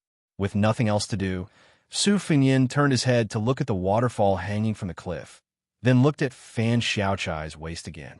He repeated the same thing over and over again, destroying the tense atmosphere in just a few moments. Fan Xiaochai finally faced his sworn enemy head-on and didn't shift his gaze away. Lu Haya stared at the girl he had fallen in love with at first sight in bewilderment, while the noble daughter of Mount Fuxiao glared angrily at the scholar from her neighbor's mountain, leaving behind the second mountain chieftain of Mount Fuxiao, who didn't know who to glare at. Su Fengnian was the first to realize that something was wrong. As expected of an outsider, he asked thoughtlessly, "What are you all doing? Not fighting anymore? Is it over? Aren't you all experts who can fly around without leaving a trace? Even if you don't fight, you can at least spar." The girl with the golden threaded dagger was the first to break her facade. She released her grip on the hilt and could not help but laugh. She deliberately glared at him. "You're the one. Come if you dare." Su Fengnian smiled. "Me? If we're talking, I can easily beat all of you." Fan Xiaochai, who was indifferent to everyone, smiled for the first time and asked, "That's it?" Su Fengnian covered his sleeves with his hands and smiled. In the eyes of everyone except Fan Xiaochai, he was naturally an embroidered pillow acting shamelessly. A white-clothed boy jogged over, saying that the Mountain Lord was holding a banquet and wanted his master, Miss Lu Haya, and Fan Xiaochai to attend. Fan Xiaochai said coldly, "I'll wait here for you, Wei Jin, to bring the sparrow-tailed dagger and the rusted copper sword. We'll fight to the death then." Immortal Master Wei laughed and did not comment. Lu Haya knew this girl's temperament and could only follow Wei Jin and the troublesome girl to the top of the mountain. Thus, there were only two people left at the well, a man and a woman who both knew their identities well. Su Fengnian approached the well and squatted to catch the water. The mist filled the air, but he could not get close. His palm was still 3 to 4 feet away from the mouth of the well, but the waterfall was torn diagonally and poured into Su Fengnian's palm, like a white lotus blooming. Fan Xiaochai was silent for a long time and finally walked behind him. There was no fluctuation in her emotions as she said calmly, "Fan Xiaochai of the first room of the Fushui Society greets the king of Bailiang." Su Fengnian, who had his back to the girl, asked, "Did the Fushui Society plant a kamikaze spy here?" Fan Xiaochai replied, "No." Fan Xiaochai entered the mountain this time for both public and private matters. The public matter is that there are considerable amounts of gold and silver hidden in the two mountains. If we succeed, we can relieve the urgent military needs of Yuzhou. As for the private matter, the king of Bailiang already knows. Fan Xiaochai wants to take the dagger and sword back home. Su Fengnian smiled and asked, "Family heirloom? What? You want to take revenge after taking back the famous dagger and sword?" Fan Xiaochai replied, "I wouldn't dare." Su Fengnian withdrew his hand and stood up. He wiped his sleeves with his palms and laughed. "What a good I wouldn't dare. You still haven't given up your evil intentions." Fan Xiaochai stared fixedly at Su Fengnian and thought of the scene of the lotus blooming in his palm. She gritted her teeth and asked, "Is the king of Bailiang really ranked 6th in the world?" Su Fengnian, whose vast qi had dissipated, said, "It's good that you could hold back and not draw your dagger at me as soon as those people left.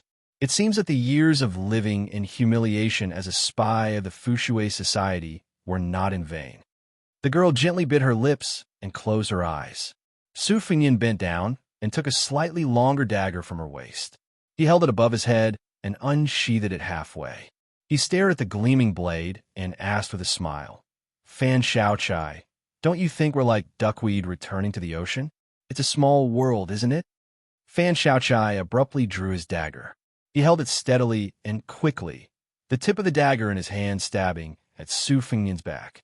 The dagger pierced right through the king of Bailiang's chest, an inch away from the center of his body. Su Fengnian's expression was calm, as usual. He sheathed the dagger with his right hand and broke the tip of the dagger with 2 fingers of his left hand. He then patted the dagger lightly, sending Fan Xiaochai and the trembling dagger flying backward. Fan Xiaochai's entire arm hung limply, but he did not abandon his dagger. Su Fengnian did not look back. He casually tossed the dagger to Fan Xiaochai, who had boldly attempted to assassinate him. He then used his qi to draw a stream of water as thick as a wrist to wash away the 2 pools of blood on his chest and back. His wounds then slowly healed. After doing all this, Su Fengnian turned around and asked with a smile, "It doesn't feel good, does it? It wasn't easy to muster up the courage to die together with the enemy, but in the end, you still couldn't kill your enemy. I had the same experience when I faced someone with the surname Liu. However, You're definitely luckier than me. There will be plenty of opportunities like this in the future. You can come and try it with me every time you make a breakthrough. However, before you make a move, be a loyalist to the Furishui Society and treat it as a business deal between us. Fan Xiaochai asked a question that seemed to be out of place. Are you suffering from qi deviation? Su Fengyan ignored him and said with a smile, The last time I saw you, I felt that your waist was so thin that it couldn't be any thinner. At that time, I was worried that you would break your waist every time you walked. Fan Xiaochai smiled sweetly. It seems that you haven't gone mad. It's just that you've changed from His Royal Highness to King of Bailiang. Su Fengyan suddenly stretched out a palm and pressed down. Fan Xiaochai felt as if a mountain was pressing down on her. She went from kneeling to prostrating herself on the ground in an instant. All the qi in her veins suddenly stagnated. Ordinary people would never have the opportunity to experience such bone-piercing pain in their entire lives. The woman raised her head with all her might. Her eyes were obscure. Not only did they reveal a bone-piercing hatred, but there was also something more.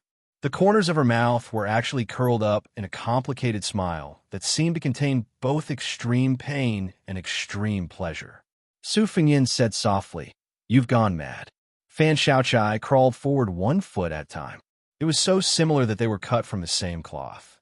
Su Fengyan was in a daze. He sat on the edge of the stone and quietly waited for the woman to crawl to his feet. Inform the spy responsible for communicating with you outside the mountain. Have Huangfu, she mobilized 100 crossbowmen and 1,000 armored soldiers to follow behind Song Yubai's army. If there's no movement from Bishan district in half an hour, enter the mountain on your own. Fan Xiaochai seemed to be crying and laughing at the same time. Her internal organs were in turmoil. The woman stretched out a hand with great difficulty and grabbed one of his boots. Blood seeped out of the corner of her mouth as she said hoarsely, Su Fengyan, just kill me. I beg you. Su Fengyan bent down and reached out to grab her hand. Her haggard and sickly complexion instantly became rosy and natural. Su Fengyan's eyes were intoxicating as he laughed gently. Fan Xiaochai, what's so hard about wanting to die? Living well is the hard part. Don't look at how leisurely and carefree I am. I'm a king with a different surname and number 6 in the world. If I've used up all my good luck, then I'm just waiting for death with Bailiang. Of course, you won't understand even if I explain. Chapter 1068. Lu Haya left the banquet, which had been the same as always. There was still nothing new about it. Without the presence of dragons and snakes, drinking and eating big bowls of wine and meat would be a disgrace. The so-called banquet of Mount Fuyao was nothing more than 1,000 cuts of fish scales or the punishment of big and small sandalwood. In Lu Haya's eyes, it was a surprise at first, but as time passed, it was not as good as the simple tea and wine of the gentleman. At the banquet just now, the executioner was Shun Li, who had returned to the Jianghu. It was the young bladesman squatting on the shoulder monkey specialty. Their techniques were similar, the only difference being that one used his hands while the other wielded the blade. No one in Mount Fuyao was worried about this prison break. As for the Bishan County Magistrate, whose name no one remembered, he was not even worth mentioning. Lu Haya could do nothing about it. After all, Mount Fuyao and the Immortal Coffin Cave did not have a hierarchy. There was no need to talk about who could order who around. Both sides had more or less the same number of first-rate experts, and their overall battle strength was about the same. The reason they had been able to live in peace for more than 10 years was because of their master, Mei Fengjie and Zhang Juxian. Lu Haya did not like Zhang Juxian's only daughter, Zhang Xianxia, but he did not dislike her either. If he could marry her casually, Lu Haya would not mind having such a clever girl to warm his bed. However, she was Zhang Juxian's sweetheart. Lu Haya was focused on martial arts and wanted to reach the top of the Jianghu. He did not have the energy to deal with the worldly affairs of Mount Fuyao. Among the few ranked leaders of Mount Fuyao, there were not many who were easy to deal with. Marrying her would be the same as hugging a huge hornet's nest. Perhaps even the hard work he had done in the Immortal Coffin Cave all these years would be destroyed in a single day. Lu Haya walked through the narrow alleyway that was only wide enough for two people to walk side by side. Sunlight poured down from above, drawing a clear line on the walls of the alleyway. Behind him was the girl with the special name. Unsurprisingly, there was a pair of lonely eyes staring at her from afar. Lu Haya thought of his own situation and laughed self-deprecatingly. Wasn't he also oblivious to the situation? Even if Fan Xiaochai's looks were outstanding, he shouldn't have been so infatuated with her. However, every time he saw her slender waist with two sabers hanging from it, he couldn't help but want to take off her extra sabers and her extra clothes, leaving only that smooth curved waist. It would be best if she could bask in the moonlight. It would definitely be very beautiful. If she took off all her clothes, leaving only a pair of embroidered shoes, wouldn't she be even more beautiful? Lu Haya narrowed his eyes. His breathing quickened uncontrollably. He clenched his fists so tightly that his fingers dug into his palms. Only then did he regain his senses. When he left the banquet, the steward on the mountain said that Miss Chai had already moved into the Emerald Pistol Courtyard. Lu Haya did not know why she would go back on her word and not wait for Wei Jin to bring the sparrow-tail blade and the rusted copper sword to the falling well for a battle. Was she afraid? Lu Haya did not believe it.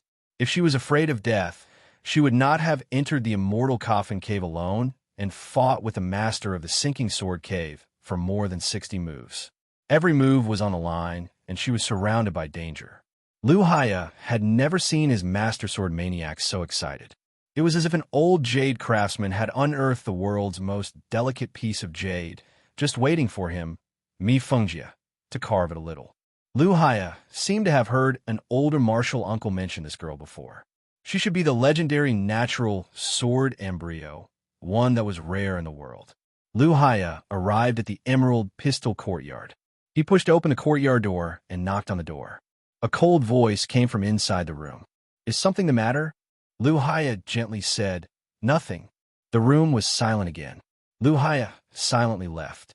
Inside the room, it was still far from dusk. Fan Xiaochai waited until she was sure that Lu Haya had left the courtyard before lighting a candle. Then, she withdrew her qi and rolled up her sleeves. One snow-white arm rested on the table, while the other held the red candle. Drop by drop, the melted candlelight fell on her arm where the black hair was clearly visible. One red and one green. After the candlelight fell, it slowly cooled and then slowly condensed. Fan Xiaochai, who had temporarily withdrawn her qi, was not even as strong as an ordinary woman because her skin was more sensitive and fragile. However, she endured the heat with an expressionless face. She even seemed dissatisfied. She pulled open her collar and raised the red candle, dripping it on the smooth inner curve of her chest. Only then did she let out a long and faint moan. She leaned back in her chair. Fan Xiaochai stretched her neck and subconsciously turned her head. In a daze, she saw the figure that she had dreamed of personally cutting into 1,000 pieces. The woman narrowed her eyes. When a new drop of candlelight fell on the full curve of her chest, when she tilted her head to look at that hazy face, she suddenly felt a great joy that she had never felt before. It was like the first time someone had pierced their palm with a sword after they had picked up a knife. It was an unforgettable pain, but at the same time, it was a strange but equally profound pleasure. At this moment, Fan Xiaochai did not think about whether she wanted to die or live. She only thought about this figure, the way he could watch her humiliate herself. Fan Xiaochai's delicate body suddenly trembled violently. Her slender legs under the table suddenly straightened, and the figure in her line of sight became increasingly blurry. Fan Xiaochai closed her eyes and gasped for breath. The half-burned red candle in her hand fell to the ground. She felt that the figure should have disappeared the moment she opened her eyes. However, a voice exploded in her ears like thunder. "Since you can't figure out whether you deserve to die or live, why don't you just slack off and think about it until you go crazy?" Fan Xiaochai was jolted awake. She immediately recovered her qi flow and smoothed out her curled sleeves, covering her collar to cover her long, exposed body. She stood up and took a few steps back. After she calmed herself down, She felt as if she had been struck by lightning. She widened her misty and alluring eyes. You can really mentally travel out of your body. Su Fengyan leisurely sat down on the chair and sneered. Is it strange that I can mentally travel out of my body? Isn't it even more strange that you're not willing to stop your seductive behavior, even though you're clearly looking at me? Fan Xiaochai turned her head slightly and averted her gaze. Chapter 1069. Su Fengyan, who had truly achieved the state of harmony between heaven and man in the Taoist scriptures, continued with a smile. Come, continue. Do it again. Isn't it said that there are only exhausted cows and no ruined fields? Fan Xiaochai was so angry that he was trembling all over. Su Fengyan added fuel to the fire. Finished so quickly, Fan Xiaochai's face turned from white to green, like a piece of green jade with a white background. Su Fengyan suddenly put a finger to his lips. Fan Xiaochai was, after all, a top spy of the Fushui society. She quickly focused on the door. The woman in the courtyard came and went. Fan Xiaochai could tell from the sound of her footsteps that it was the muddle-headed Xianxia. By the time Fan Xiaochai looked away, the out-of-body person had already come back to his senses. There was still about an hour before dawn. Fan Xiaochai, who hadn't slept a wink, reached out to grab the twin sabers under his pillow. As the footsteps in the courtyard drew closer, he heard a knock on the door. Fan Xiaochai asked calmly, "What is it?" After the uninvited guest knocked on the door, there was no more movement. Fan Xiaochai got out of bed, put on his boots, hung his twin sabers, and opened the door. He was confused to see the figure squatting on the steps. Su Fengyan said softly, "Come with me." Fan Xiaochai had no objections. The two of them began to climb the mountain together. Perhaps it was because it was too early this time, or perhaps Su Fengyan was not familiar with the terrain and had taken a few unnecessary detours. In any case, the two of them did not reach the peak of Mount Fuyao to see the most brilliant sunrise from the best viewing point. Fan Xiaochai wanted to laugh, but he couldn't, so he followed silently behind the figure. Su Fengyan simply stopped and stood half a kilometer away from the peak of the mountain. Looking at the horizon in the distance, an enormous golden carp seemed to be rolling out of his eyes and lying on a green and white plate. Fan Xiaochai looked to the east with him, but he didn't find the scene very spectacular. Su Fengyan said calmly, "I wanted to go to the top of the mountain and watch the sunrise. Then I'll talk to you about some important principles. But since I missed it, I'll just forget about it." For the first time, Fan Xiaochai spoke to the northern Liang prince calmly. The entire Fan clan died because of the great general. Every injustice has its perpetrator, and every debt has its debtor. I should have targeted the great general instead of you, Su Fengyan, but I still sought you out for revenge. There's really no reason for me to reason with you. I've never thought about right or wrong. If it wasn't for this, I would have died in that medicinal pond in Whisking Water Society long ago. You have to know that out of 10 women who jumped in, 9.5 of them would die. At most, they would be left with half of their lives. That was only the first stage. Later on, there were 10 people left with half their lives. They killed each other, and only 1 or 2 survived. I don't even know how I survived these 2 years. Fan Xiaochai laughed to himself. I know I can't kill you, but I haven't given up yet. I want to shave your bones and flesh clean and dip them in salt and vinegar. Then I can eat a few big bowls of rice. Fan Xiaochai raised his foot and lightly stomped on the ground. He sighed. Sometimes I let my imagination run wild. If I stand, there's only enough space for 2 feet. If I lie down, it takes up more space. If I had a coffin, it's even more so. The heavens let us be reincarnated into this world, but in the end, we die just like that. Before we die, we curse the heavens for not opening their eyes. Aren't we afraid of reincarnating into the wrong body? Since there is no hope in this life, we can't bring disaster to the next.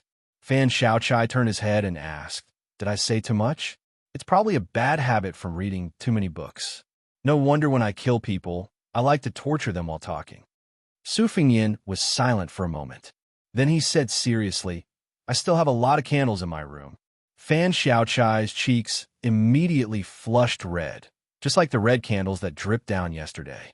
Soon, Everyone on Mount Fui knew that there was a young county magistrate who was not afraid of death and spent his days wandering around the mountain. It wasn't that no bandits found him an eyesore and wanted to reward him with a knife in an alley. However, the first man who had such an idea and put it into action mysteriously lost his head when he drew his knife. When the registrar walked out of the alley, the bloody head rolled down the ground and touched his heel. Soon after, several men heard the grievous news. They were so anxious that their eyes turned red and swarmed over. 2 of them were cut in half by a woman from the outer mountains.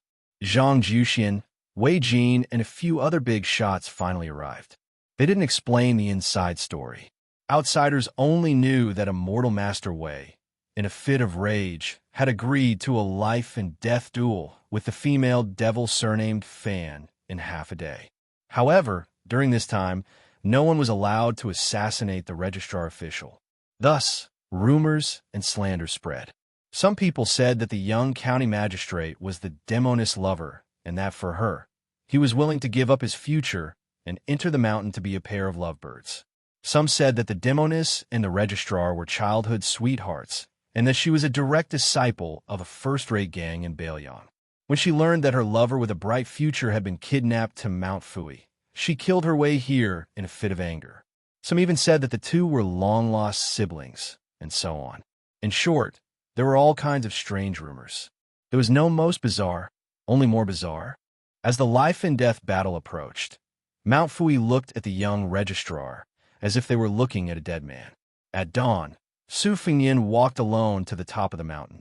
The wind and rain were dark, and the morning sun was nowhere to be seen. Su Fengyan had been greatly disappointed by the outcome of the battle with the Fu Ding army. He wondered if there would be any surprises this time. Su Fengyan suddenly remembered Fan Xiaochai's little action when he was climbing the mountain that day. He imitated him and stamped his feet. Mount Fui was destined to lose its foothold in Bailiang. Would Bailiang continue to have a foothold in the world? Su Fengyan stretched out his arms and embraced the world. Chapter 1070. As the date of the life and death agreement drew closer, Mount Fuyu began to monitor the young registrar more and more carefully. Perhaps it was because Fan Xiaochai was not a registered disciple of the Immortal Coffin Cave, so he did not get involved in this mess. Even Lu Haya was called back. However, just as everyone on Mount Fuyu thought that the demoness had been abandoned, the mountain lord of the Immortal Coffin Cave, Mi Fengjie, openly ascended the mountain. Although there were no other experts besides his proud disciple Lu Haya, no one dared to lower their guard. This was because Mi Fengjie was carrying a sword, like an old horse carrying a heavy load. This was because Mi Fengjie had too many swords on his back, no less than 30 of them. At that time, Su Fengyan was squatting on the stone steps of the mountain gate with a few mischievous youths, chatting about the gaudy world outside the mountain in exchange for some red-bellied golden pheasants that they had caught. They were talking about the pros and cons of the courtesans of the 2 prefectures of Liang and Ling, about whose breasts were so tight that not even a drop of water could leak out, whose buttocks could hold more objects when raised. 5 or 6 of the youths were startled by the conversation and began to compare them to the attractive older sisters and aunts on the mountain. They had a rough idea of who they were, and then secretly smiled. The youths of the bandits did not have much of a bad impression of this man, who was an official. When he talked dirty and bragged, he was just like the elders on the mountain. Someone advised him to settle down and become a bandit. When Su Fengyan saw Mi Fengjie, the hunchbacked old man who had been carrying a sword for more than 40 years was raising his head to wipe his sweat. He stopped walking, shook his back, and reached out to push the ancient swords back to their original positions. The ordinary-looking old man and Su Fengyan looked at each other coldly. Lu Haya whispered something to his master. Only then did Mi Fengjie take another look at Su Fengyan, but that was all. He continued to climb the mountain slowly. The youths besides Su Fengyan were no strangers to this stern hidden sword cave master. The braver ones even threatened to buy a few good swords from Mi Fengjie. The old man ignored most of the youths on Mount Fuyao. Instead, he looked at a sturdy youth who was squatting at the edge of the mountain and had not spoken a word. He casually pulled out an ancient sword that was not commonly seen in Jianghu. It was a scabbard and a scabbard. If the two swords were divided into sizes, they would be the mother and son swords. Mi Fengjie threw the sword to the youth and continued to climb the mountain without saying a word. The youth who had given the sword to him for no reason caught the sword and quickly threw it to the side, not daring to look at it. There were rules in the family and the mountain. The youth did not know who his mother was since he was young, and his father had died in a military operation to suppress bandits. He had no one to rely on and did not dare to break the rules of Mount Fuyao. Lu Haya shook his head slightly. This was a once-in-a-lifetime opportunity, yet had been wasted by this young man. Most people practice swordsmanship in the Immortal Coffin Cave. How many people had the honor of being personally gifted a sword by their master? The name of the Immortal Coffin Cave came from his master's discovery of a burial ground for ancient swordsmen on the mountain. A cave, a tomb, a corpse, and a sword were used as coffins. Mi Fengjie, who used to roam the world leisurely, received this great fortune and settled down here. He called himself the Lord of the Profound Sword Cave and steadily improved his swordsmanship. Aside from his battle with Xianxia, no one else had seen his master use his sword, other than going into seclusion to comprehend swordsmanship. Every time he came out of seclusion, he would only verbally instruct the younger generation in swordsmanship.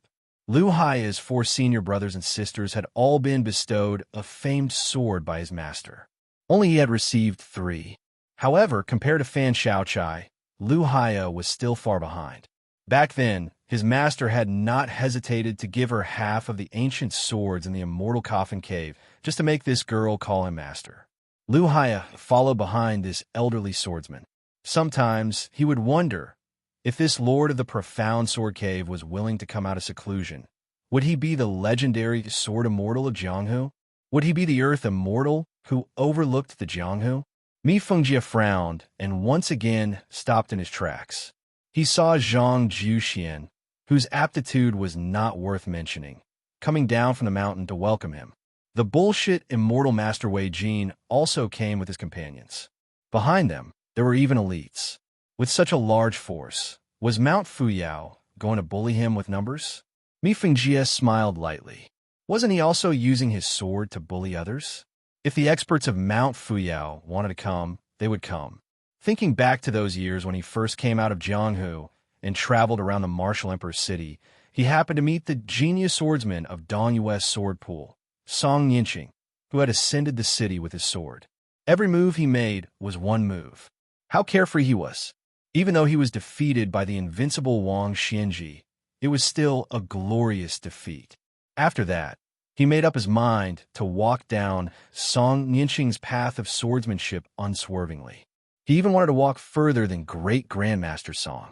However, Song Yinqing would never have the chance to know that there was a swordsman of the same age far away in Beiyang, who had been chasing after him for decades, but never had the chance to fight to his heart's content.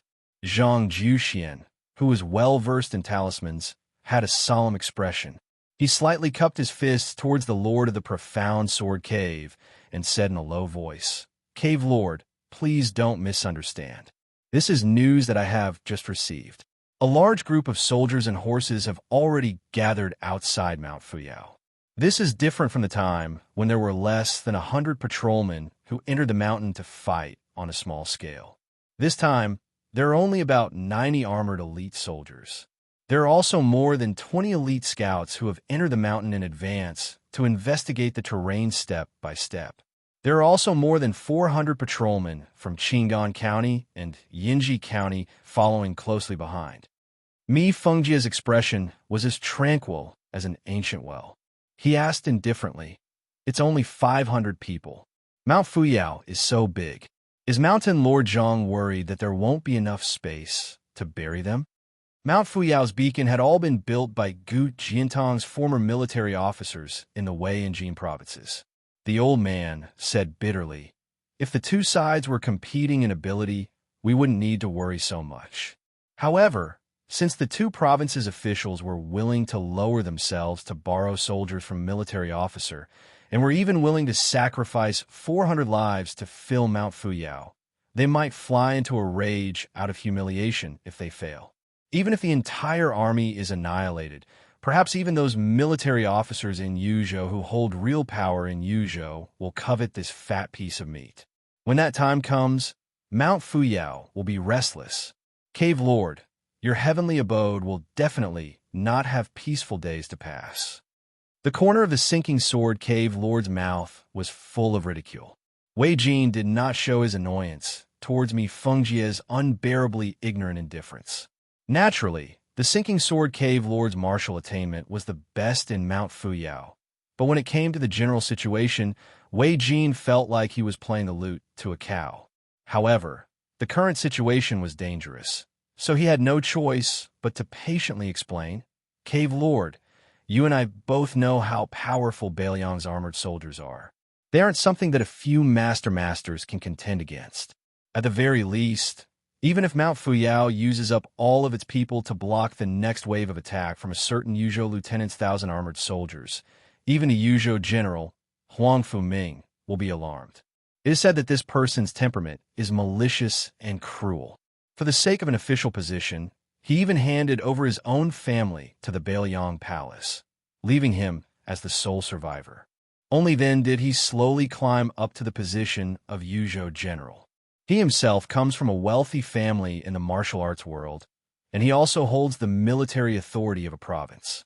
He is well versed in methods to deal with the gangs of Jianghu. If this poisonous snake sets his eyes on him, Mount Fuyao's immortal coffin cave will be intimately interdependent. Cave Lord, you and I should be facing a common enemy together to overcome this crisis. Mi Fengjie sneered. Since we are in a situation where we can only win 1, win 2, and lose 3, what's the point of forming an alliance? Won't we just throw away our lives in vain? According to your Mount Fuyao's logic, we should all flee as soon as possible. Wei Jin hesitated for a moment and looked at Mountain Lord Zhang Juxian. The latter nodded lightly. Only then did Wei Jin say, I have an idea, but I don't know if Cave Lord is willing to listen. Chapter 1071. The receding sword cave master did not say a word. He coldly stared at this old man who liked to eat, sleep, and curse Bailiang, with an expression that said, if you have something to fart with, just say it. Wei Jin was depressed, but he still slowly said, our stronghold is not as hard to find as Immortal Coffin Cave. In this battle, there is no need to trouble the cave master. Mount Fuyao will face the 500 soldiers alone, pretending that both sides have suffered losses, and then burn this stronghold to the ground. We hope that the Immortal Coffin Cave Master will take us in.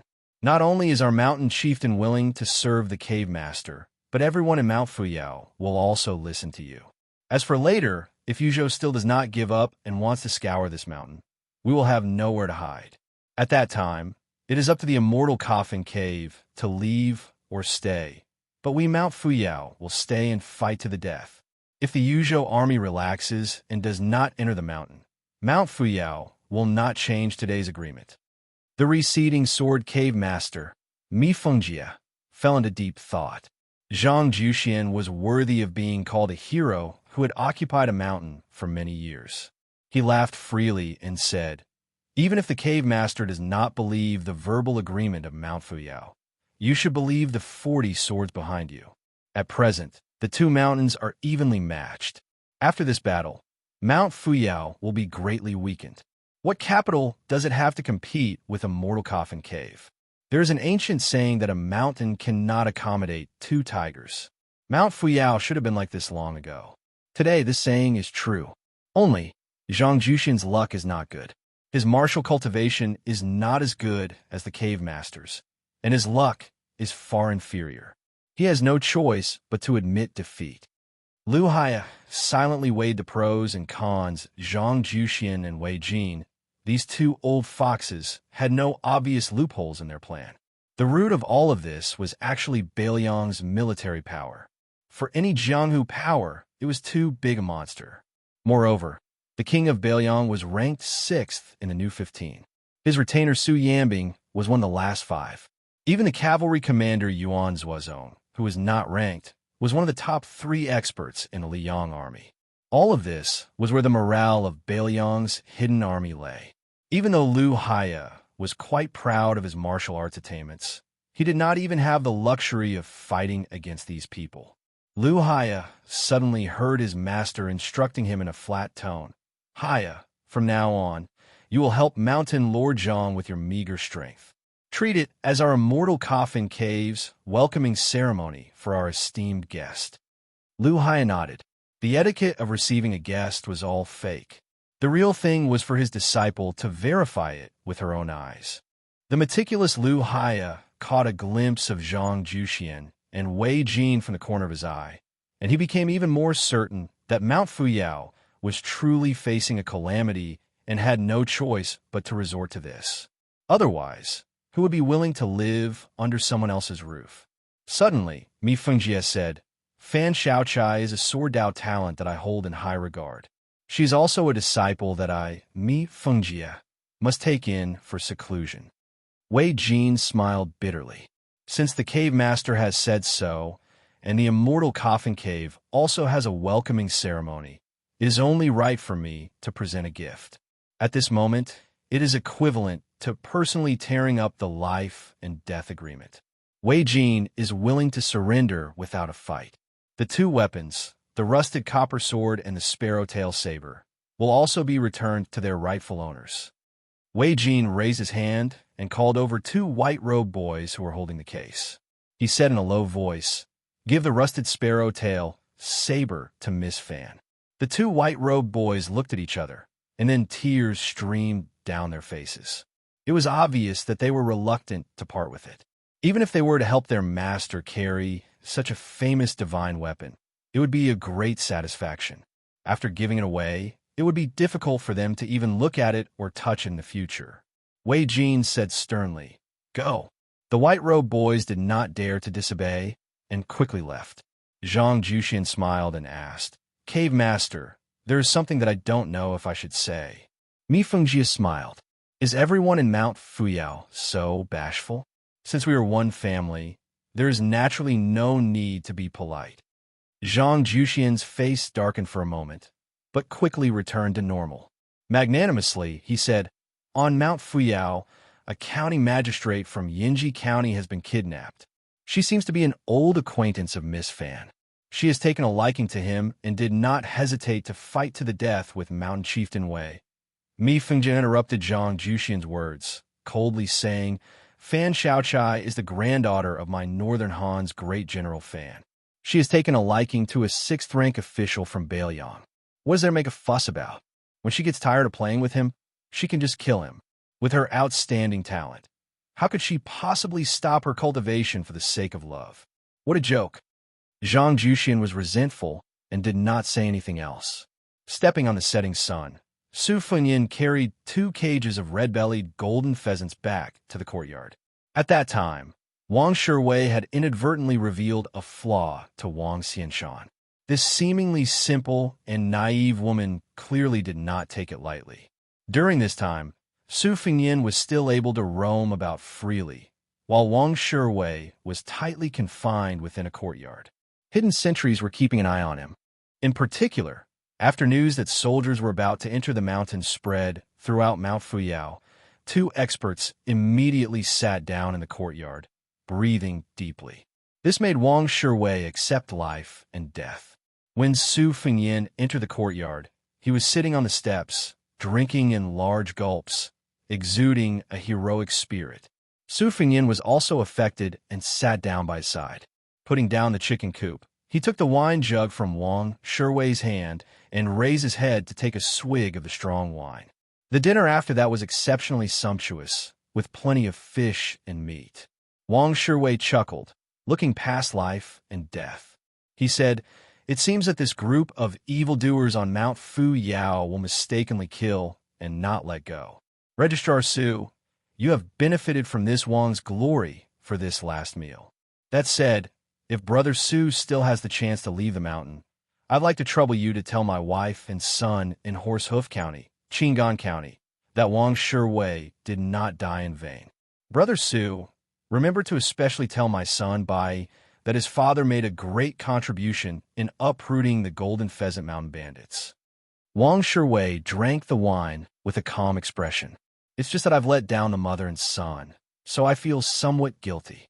Su Fengnian nodded, but did not say any words of consolation. The next morning, there was quite a commotion on Mount Fuyao. There were more than 180 young and strong bandits, all of them rushing down the mountain aggressively. Su Fengnian and Wang Shiwei's courtyard was already under house arrest. Wang Shiwei sat in the main hall, calming himself down, preparing to kill one to recoup his losses when Mount Fuyao turned hostile. If he killed a pair, it would be a profit. Su Fengnian had long since left his body and entered a spiritual state. He quietly came to the dense forest of Mount Fuyao and stood on a tree branch in the middle of the mountain peak, quietly observing the battle. Fan Xiaochai, who had obtained the sparrow-tail copper rust, was indeed not stupid. She probably guessed that Su Fengnian would be absent-minded while watching the battle, so she snuck into the backyard. There was only a wall between her and Su Fengnian, who was sitting cross-legged on the bed. She pressed her hands on the saber and sword at her waist. During Su Fengnian's 9 journeys as a celestial being, Su Yambing had always been guarding him. This was because he was afraid that someone would take advantage of the opportunity to take advantage of him. Most of his soul had left his body to travel far away and condense into a new form, which would greatly reduce the strength of his body. This was an established fact that not even an immortal on earth could change. Although there were no written records of this in Taoist scriptures, Fan Xiaochai had already reached a higher level in martial arts.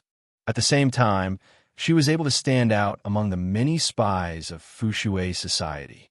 This was the best opportunity to kill Su Fengnian, who was ranked 6th in the world. She did not think that there would be such an opportunity in the future. Therefore, she did not hesitate to strike. The sparrow-tail copper rust broke through the wall as easily as a needle piercing through paper. Her delicate body also smashed through the wall. The moment she vaguely saw the back of that figure through the dust, Fan Xiaochai did not feel too much hatred, only relief. When Fu Xiaoshan saw this, he did not hate Fan Xiaochai to the core. However, this did not mean that Fan Xiaochai would give up the butcher's knife and become a Buddha. Moreover, there was no record of any woman becoming a Buddha in the Buddhist scriptures. When the tip of Fan Xiaochai's saber and sword were only a foot away from that figure, her already abundant qi increased by another level. The gang qi at the tip of her rusted sword suddenly surged. Before the tip of the sword reached, the gang qi had already arrived. Su Fengnian, who was on a mental journey, stood lightly on a branch. He could not help but chuckle softly. Do you think Gao Shulu's body is made of paper? Otherwise, why would I go on an out-of-body journey so easily? Ignoring the changes in the courtyard, Su Fengnian looked into the distance. Finally, people were starting to die. Chapter 1072. When it came to a small war, there was no such thing as destiny, so there was no such thing as an opportune moment. However, Mount Fuyao held the geographical advantage, so there was no need to doubt it. With more than 20 military scouts thrown into the mountain, it was very difficult to capture military intelligence that would be beneficial to the war situation and successfully transmit it back to the army at the first possible moment. Mount Fuyao had 6 beacon towers that were hard to detect. Because the Wei and Jin dynasties, who had been military officers, pursued a policy of being loose on the outside and tight on the inside, there was only one outside the mountain. Originally, there were only 8 beacon towers, but 8 more were added at the last moment. Half of them were stationed on the mountain, while the other half were roaming about. The latter were assisted by the chirping of birds, making them even more secretive and difficult to detect.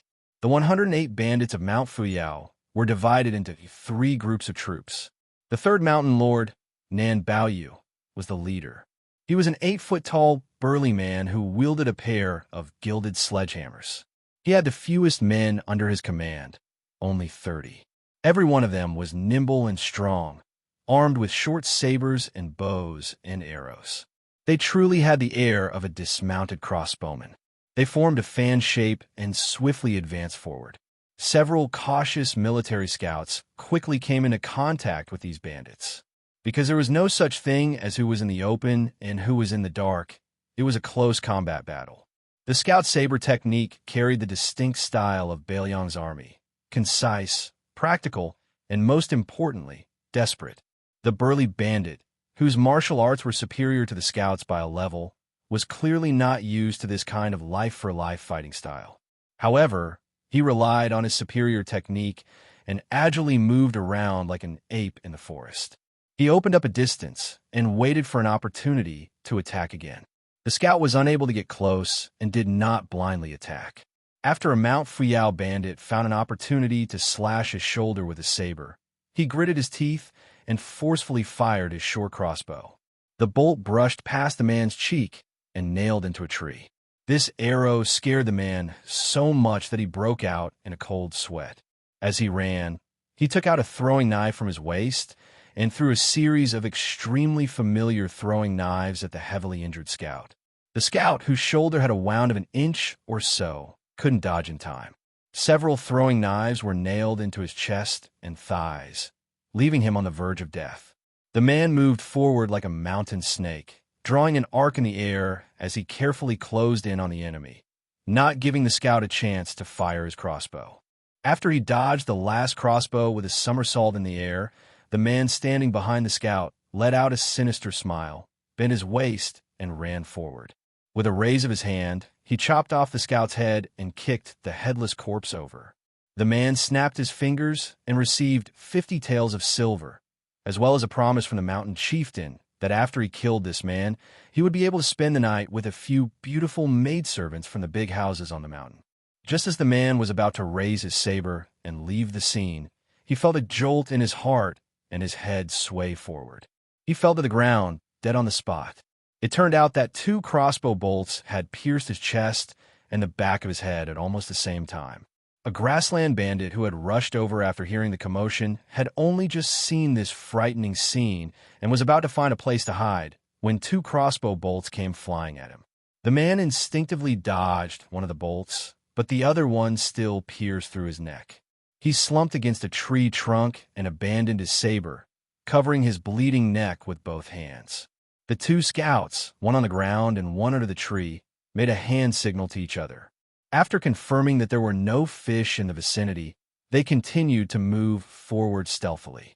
This was the Bailiang scouts' 3 men make a tiger that was even more adept than the dead man's flying dagger. In the beginning, most of the Sioux family soldiers were born as bumpkins.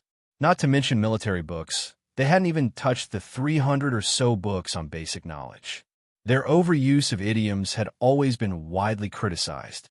However, only those who had died under the cold saber during the spring and autumn period understood the ruthlessness and fierceness of their enemies on the battlefield.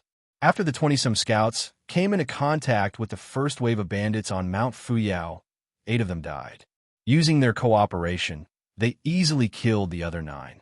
It seemed like they were evenly matched, but if the 3 scouts that Nan Baoyu personally slaughtered with his overwhelming brute force were removed, then in reality, even if the Jianghu experts had the advantage in individual combat strength against the veteran soldiers who used battle formations to find loopholes and fill in the gaps, it was easy to see who had the upper hand in the battle. What's more, 4 of them had successfully circled to the back of Nan Baoyu's fan-shaped defensive line. Finally, 2 of them returned to Bishan County's way by Shank and successfully reported the battle situation to Yinji Commandery's Yushui Commandery's Suzhen. This time, Su Zhen personally led nearly 100 armored soldiers into the mountain to exterminate the bandits, including half of his scouts. Hearing the approximate number of casualties, this commandery, who had real power and bright armor, tightly pursed his lips with a gloomy look in his eyes. He waved his hand to indicate that the scouts could bypass the first battlefield and enter the hinterland of Mount Fuyao until they encountered the second group of bandits. Su Zhen's unit was an ordinary number 5 army in Yinji Commandery, which was ranked in the middle of Yuzhou. However, the scouts trained by Su Zhen, who used to be White Horse Scouts of Northern Liang, were very famous in Yuzhou, and he was proud of it. Some of his old comrades who had returned to the border with him always liked to bet with him. If they lost the bet, they would shamelessly ask for the scouts under Su Zhen's command. As a result, after entering the mountain, nearly half of his scouts died.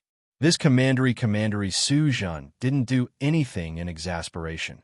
Instead, he just took off his new horse war cold saber and lightly licked the blade with his tongue with a bloodthirsty look. Being able to become a white horse scout, Su Zhen was naturally a senior cavalry soldier. Therefore, even though the local commandant should follow the law of wearing a white horse cold saber, he still secretly gave away to the commandant above him. Of course, for this reason, Su Zhen also cut off 2 pieces of meat to show his filial piety. Looking ahead, Su Zhen grinned. After knowing that the commandant who had known him for 10 years knew that the 2 brats were fledglings who had only been scouts for less than half a year, it was said that he was so angry that he threatened to kick Su Zhen out of the mountain. His mother even dared to cheat an old sergeant. Besides Bai Shank, Su Zhen also had Feng Guan, the county magistrate of Bishan County, who insisted on joining in the fun. Su Zhen didn't like him, so he didn't care about his limp after dismounting. After entering the mountain, he moved as fast as he should. This weak scholar probably had quite a few blisters on the soles of his feet. However, Su Zhen didn't care whether he lived or died. For the sake of County Magistrate Bai, he didn't mind sharing some military merits with him. The 2 deputy commandants each led a light armored infantry soldier. Taking the lead, they watched covetously, waiting for their leader, Su Zhen, to give the order. Because Su Zhen was worried about the 400 patrolmen in Qingan County and Taoji County, he needed to personally oversee the situation. He trusted Bai Shank, the county magistrate, and Song Yu, the descendant of a large clan, who he knew well. However, although these 2 young men had the ability, it was a pity that they didn't have enough reputation to convince the wily old fox leaders of the 2 counties. Marching and fighting an army wasn't a child's play on paper. If word got out that he, Su Zhen, had brought 500 men and was still struggling to suppress 200 to 300 bandits, he, Su Zhen, couldn't afford to lose face. Chapter 1073. Behind Su Zhen's scouts were 100 patrol officers with outstanding martial prowess. Although they didn't participate in the first wave of battle, they quickly bumped into Nan Baoyu. The patrol officers of the 2 counties were very careless with the grand task of suppressing the bandits. Su Zhen already disliked them for being a hindrance.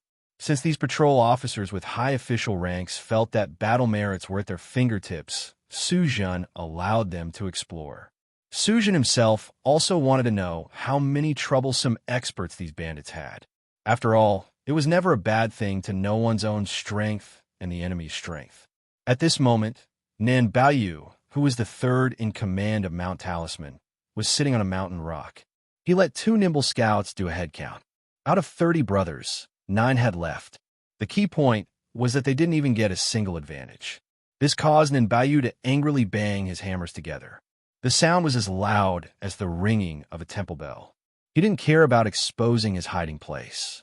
However, the battle didn't give Nan Baoyu, a 3rd-rank expert who was not far from the threshold of master, much time to breathe. Soon, a scout reported that a large group of soldiers had arrived. Nan Baoyu asked how many people there were, but the scout wasn't a proper scout. When he saw a dozen or so patrol officers appear in his line of sight, he was so scared that he immediately turned around and ran. How could he give an accurate number? As the master of Mount Talisman, Nan Baoyu knew his own strength. He snorted coldly and didn't argue with him. He strode forward and took the lead to crash into the thick line of patrol officers. Did they really think that just because he wasn't a master, he could crush him as he wished? There were more than 100 patrol officers led by 4 experienced guards. They didn't know the essence of battle formations, but they knew a little bit about it.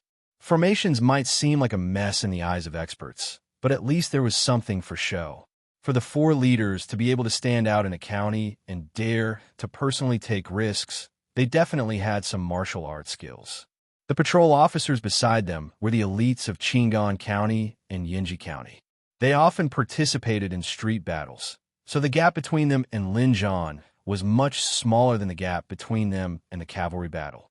The combination of sabermen and archers was still quite suitable.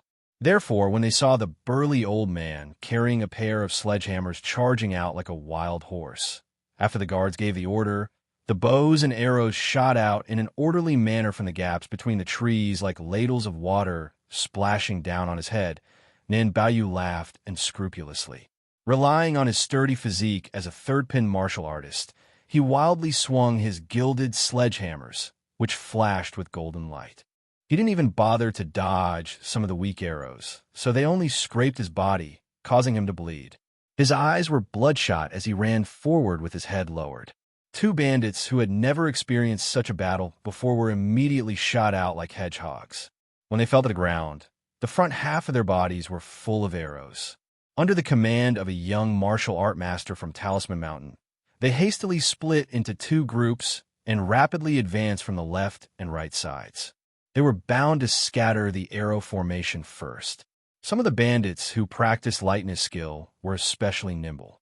Every time they swept forward, they would land behind a thick tree trunk between the gaps of the arrow rain. With this kind of advance, their losses were not great. In addition, with Nan Baiyu drawing the enemy's attention, even if victory was not in their grasp, they were at an absolute disadvantage in terms of numbers.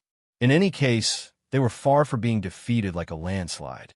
That young master was none other than Lu Yu, the disciple of the immortal master from Mountain of Talismans, Wei Jin. He was the #1 contributor to the prison break in Bishan County. He was the only bandit who charged forward from the front. Since his master was Wei Jin, who was proficient in talismans, Lu Yu, who carried an ancient mahogany sword on his back, naturally knew many secret techniques of Taoism.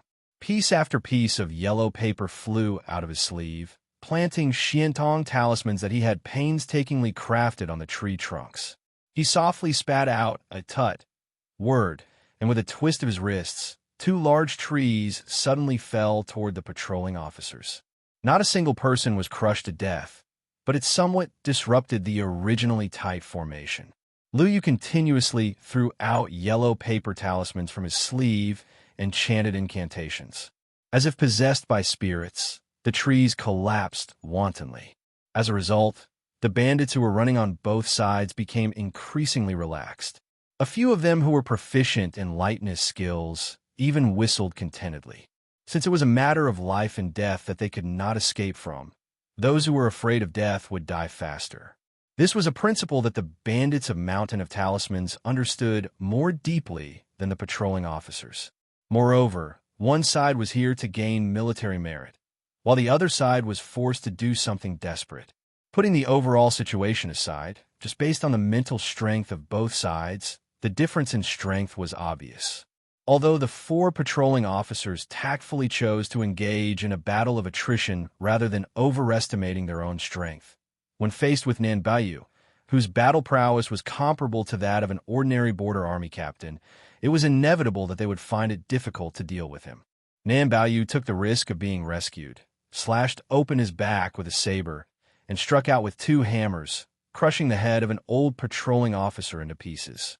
Blood splattered all over his body, and he casually threw out a hammer, smashing a patrolling officer who was stunned for a moment and had no choice but to use a saber to block his chest, causing him to spit out a mouthful of blood. His body crashed into a tree and swayed uncontrollably. Just as he was about to stand up with difficulty, Lu Yu, who was behind Nan Baiyu, used a talisman as a weapon, cutting into his face. His face was badly mutilated, and he was on the verge of death. His end was particularly miserable. Lu Yu leapt high into the air, and the last dozen or so talismans he kept at the bottom of his sleeves flew out. Nan Baiyu, who only had a gilded sledgehammer left, carelessly wiped away the blood on his face. He spat out a mouthful of saliva, glanced at the shadow above his head, and cursed, "Stinking brat, you like to shit and pee on your Uncle Nan's neck when you were little. You don't wear open-crotch pants anymore. You still haven't changed your thieving nature." Lu Yu swept into the patrolling officer's formation. His unsheathed peachwood sword seemed to have no edge, but with a sweep of his sword, he chopped off the heads of 2 patrolling officers at the front. Lu Yu lowered his head and bent over, one hand supporting the corpses. He continued to charge forward, and the peachwood sword in his hand killed another patrolling officer at his side. The 2 patrolling officers, who had luckily escaped death under Nan Baiyu's hammer, looked at each other and nodded. Neither of them retreated a single step. It was not that they were not afraid of death, but that they could not retreat and were not willing to retreat.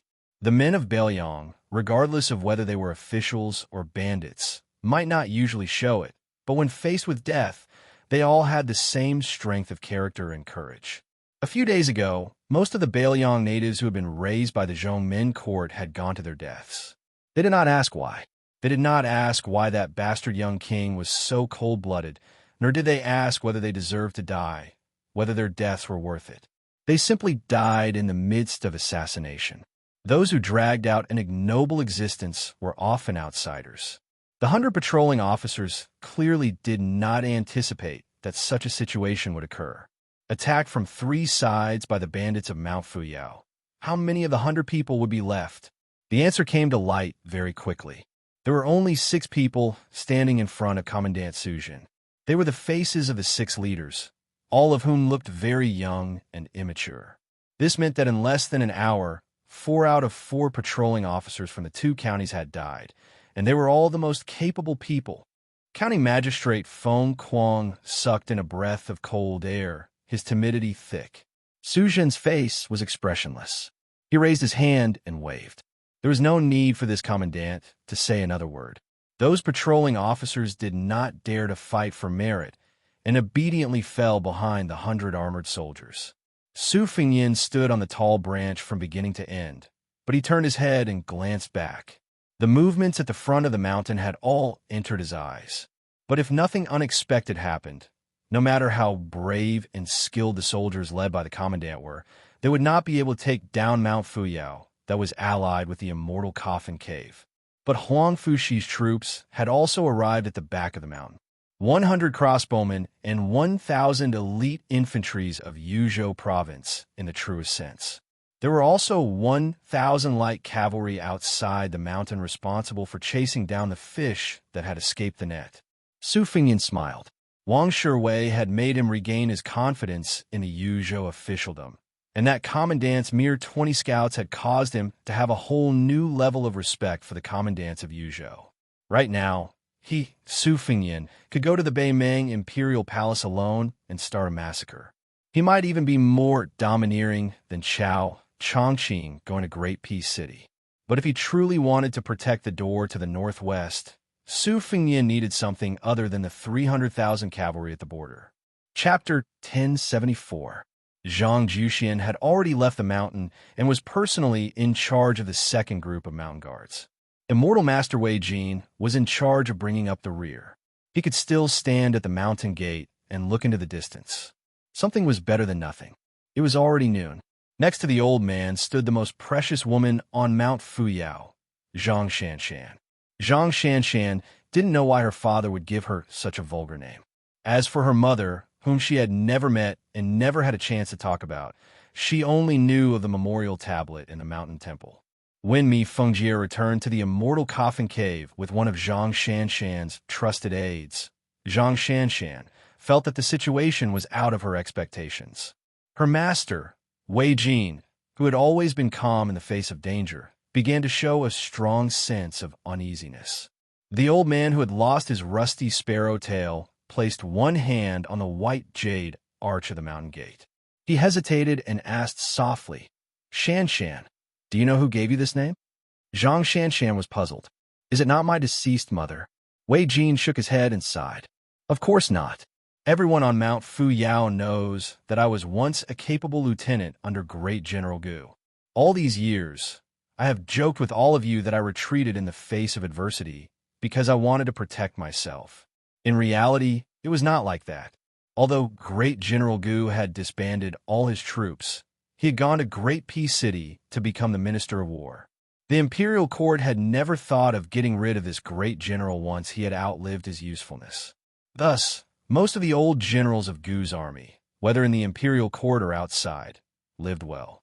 They did not need to hide to avoid trouble. It was just that there were not many old people on the mountain, and later on, many of them left. The young people did not know much, so they believed whatever I said. In reality, when the imperial court weighed the pros and cons, they decided to give Su Shao the title of king of Bailiang and not Great General Gu the title of vassal of Bailiang. They both had a backup plan. If Great General Gu was the king of Bailiang and Su Shao was the minister of war, then Mount Fuyao whose original name was Mount Jinji, should have been Su Zhao's trusted aide standing here. Xianxia was flabbergasted. He asked in a trembling voice, "Then my father?" Wei Jin's heroic spirit suddenly overflowed. He laughed and said, "Your father? Ah, his real name is Zhang Gonglian, one of the great General Gu's personal 6 horsemen, a man who has personally slaughtered several spring and autumn vassal kings. Little girl, all these years, you've always complained that your father isn't heroic enough. Being a bandit doesn't make him a true hero.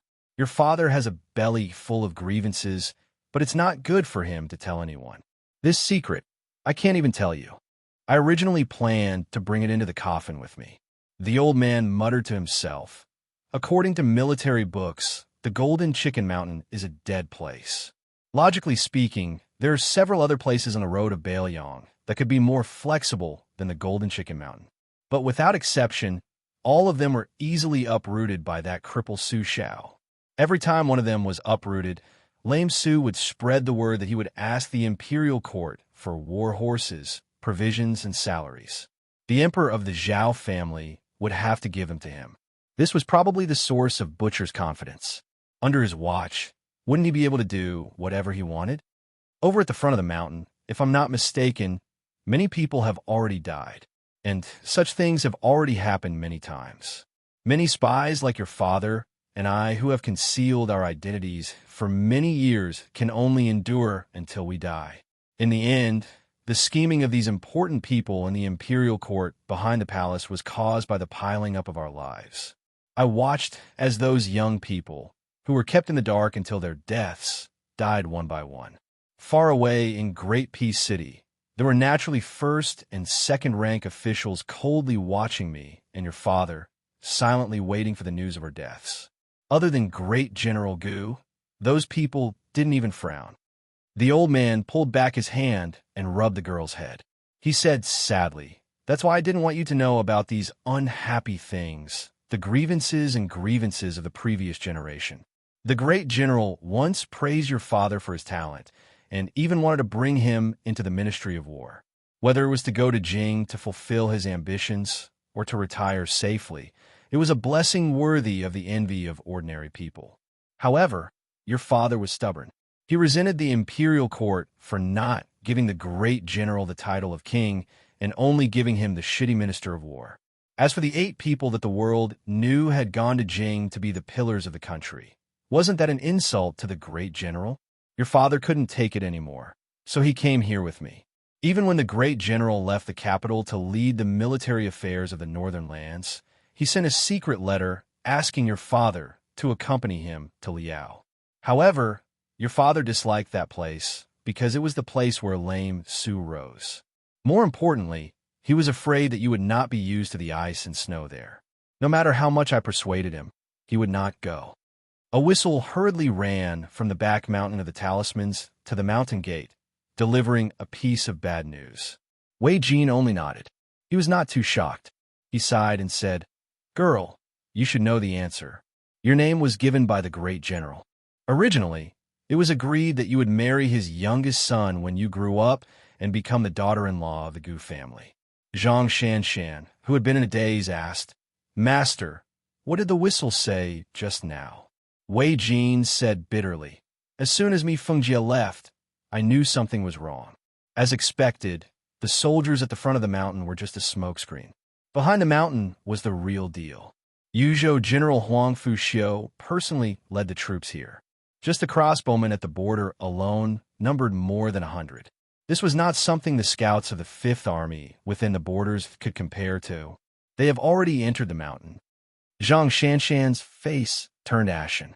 Wei Jin revealed a look of resignation. "I'm also puzzled. Although this mountain seems to be a dead land, it's actually unbalanced in terms of offense and defense. It's not important to the overall situation of Yuzhou province. Obviously, the general who led the army to Yuzhou province asked your father to come here for selfish reasons. How did it attract the interest of that madman Huang Fujin?" Zhang Shanshan asked painfully, "Master, is there a traitor on the mountain?"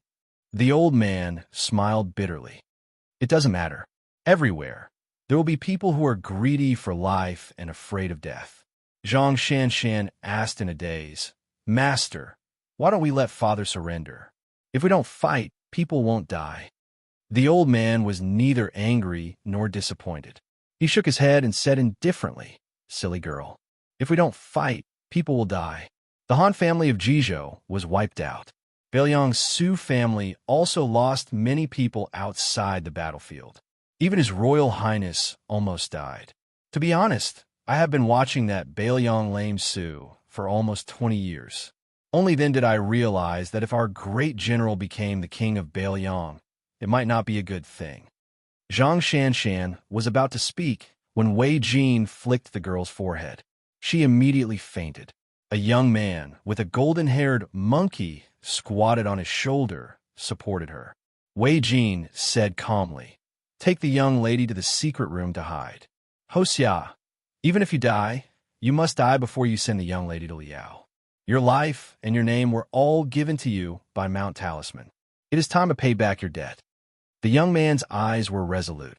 He nodded and carried the girl he admired on his back. He walked past the archway of the mountain gate and was about to enter the secret passage that only 3 people in the entire Mount Talisman knew about. He had just become the 3rd person yesterday. Wuxia did not expect that he would have to use this escape route so soon. Chapter 1075. Wuxia suddenly stopped in his tracks, as if he was facing a great enemy. Wei Jin also frowned, unconsciously twirling his beard as he stared fixedly at the young man, blocking his way. The young registrar of Bishan district, a general's son who should be an embroidered pillow. Wei Jin walked forward and stood shoulder to shoulder with Wuxia. He chuckled softly. "I guess that something was wrong with you, but this old man's eyes must be muddled. I didn't see that Registrar Su was an expert who could restrain his divine will to the point of leaving no trace behind. As expected, only those who hide their strength are considered true experts. This old man's eyes are blind. I hope that Registrar Su will be magnanimous and forgive me." Su Fengyan had long since regained her senses. Fan Xiaochai's previous attack was no different from throwing an egg against a rock. She could still be considered clear-headed. After her attack failed, she threw away her sword and saber and knelt in the room, adopting a posture of waiting for death. When Wang Shiwei had heard the sound of the wall cracking, he had broken down the door and entered.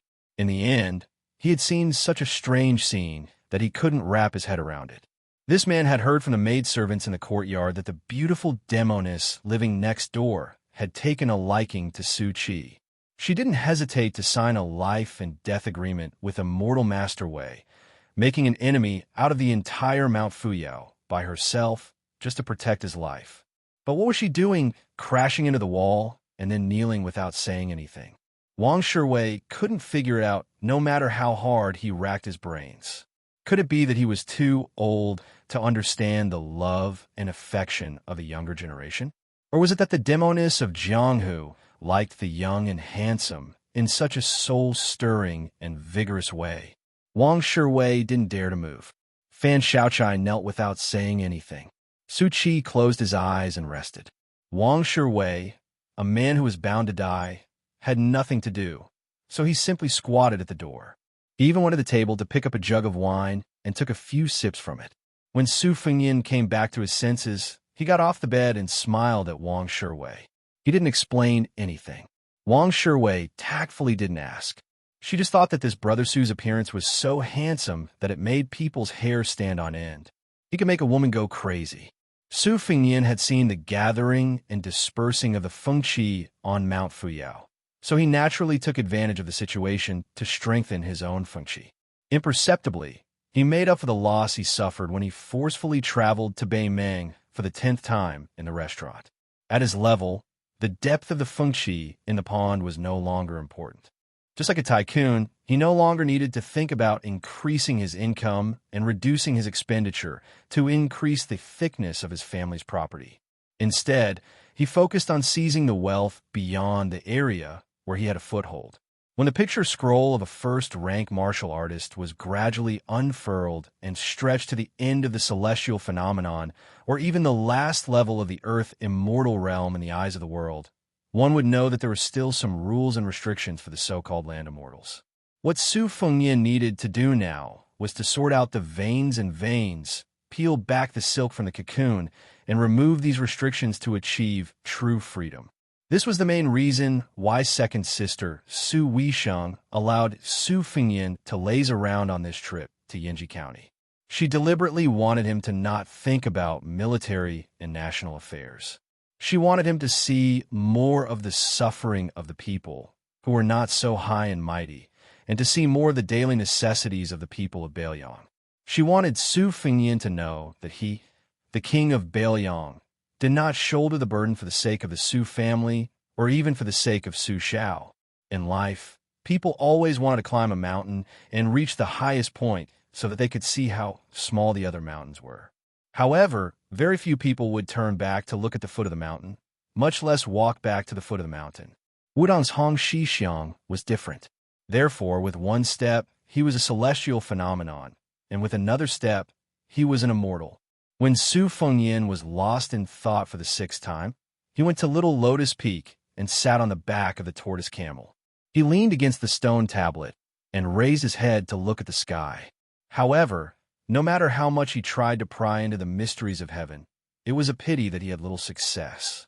Although I have stopped at this place, my spirit has traveled thousands of li. Don't ask me where I come from. Think about where I am going and who I am going to see. Su Fengyin only understood these two sentences very late.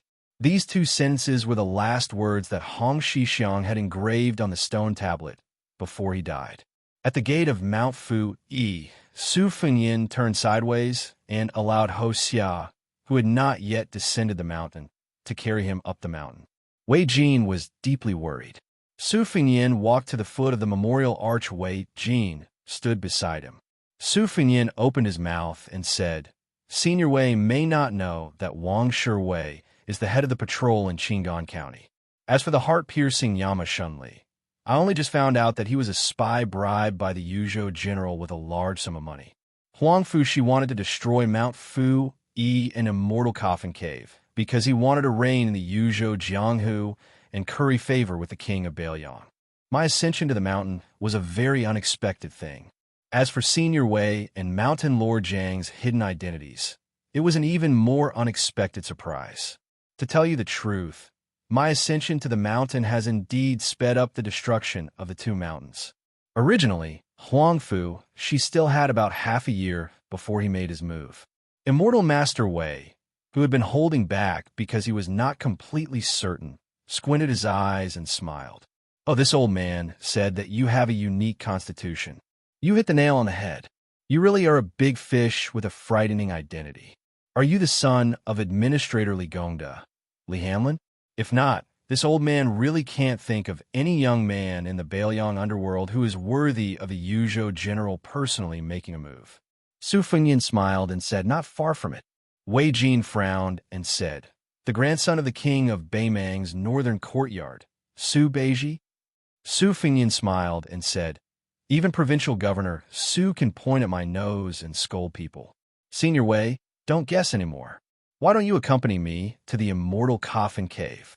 Along the way, I have some matters that happened during the spring and autumn period that I want to ask you about." Wei Jin glanced at the relaxed young man from the corner of his eyes. His heart was already in turmoil. Even though he was familiar with the secret arts of Taoism, he was still unable to determine the level of this person's realm.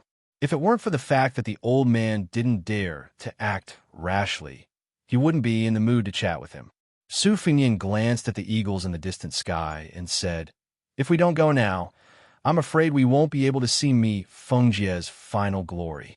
This shocking insider information finally made Wei Jin's ruthless temperament, which he had suppressed with great difficulty over the years of cultivating Taoism and nurturing his character on the battlefield, completely come to the surface. But before Wei Jin could act, everything was over. A woman with a compassionate face and a Buddhist aura slowly walked up the mountain. She looked at Su Fengyin and said softly, "Mi Fengjie escaped." Su Fengyan laughed angrily and said, "He's the big fish that our Yuzhou general has his eyes on. Why don't you go catch him?" The woman tied up her black hair with a thin red string and tied it casually around her neck like a ponytail. She stretched out a finger and gently brushed the soft hair that hung down to her chest. Her eyes were calm. Su Fengyan wasn't so thick-skinned as to order her around like a servant. He could only laugh at this female bodhisattvas in action. Then, with a tap of his foot, he disappeared in a flash. Wei Jin could be considered an old man who had lived through the vicissitudes of life. After all, he was a generation older than Zhang Gonglian, who used the pseudonym Zhang Juxian. But the disappearance of a young man beside him, without any warning and without any fluctuation in his qi, was even more unbelievable than hearing that Mi Fengjie had silently ascended to the first level of Finger Xian. The receding sword cave master didn't hesitate at all. He abandoned his lair, carried 36 swords, and fled for his life. Trees die when they move, but people live when they move. He had painstakingly stayed at the threshold of the first level for 16 years, comprehending the 24 swords that he thought were full of spirit. Only then did he cross that step. But after that, he used only 2 years to ascend to the Finger Xian realm. In a short span of 2 years, he had obtained 12 new swords. He didn't want to learn from the West Shu Sword Emperor and fight the Bailiang cavalry to the death. He also didn't want to lead Qingliang Mountain and become a lackey for that young king. Then, he was stopped by a young man he had met on Mount Fumiao. He heard him say something baffling.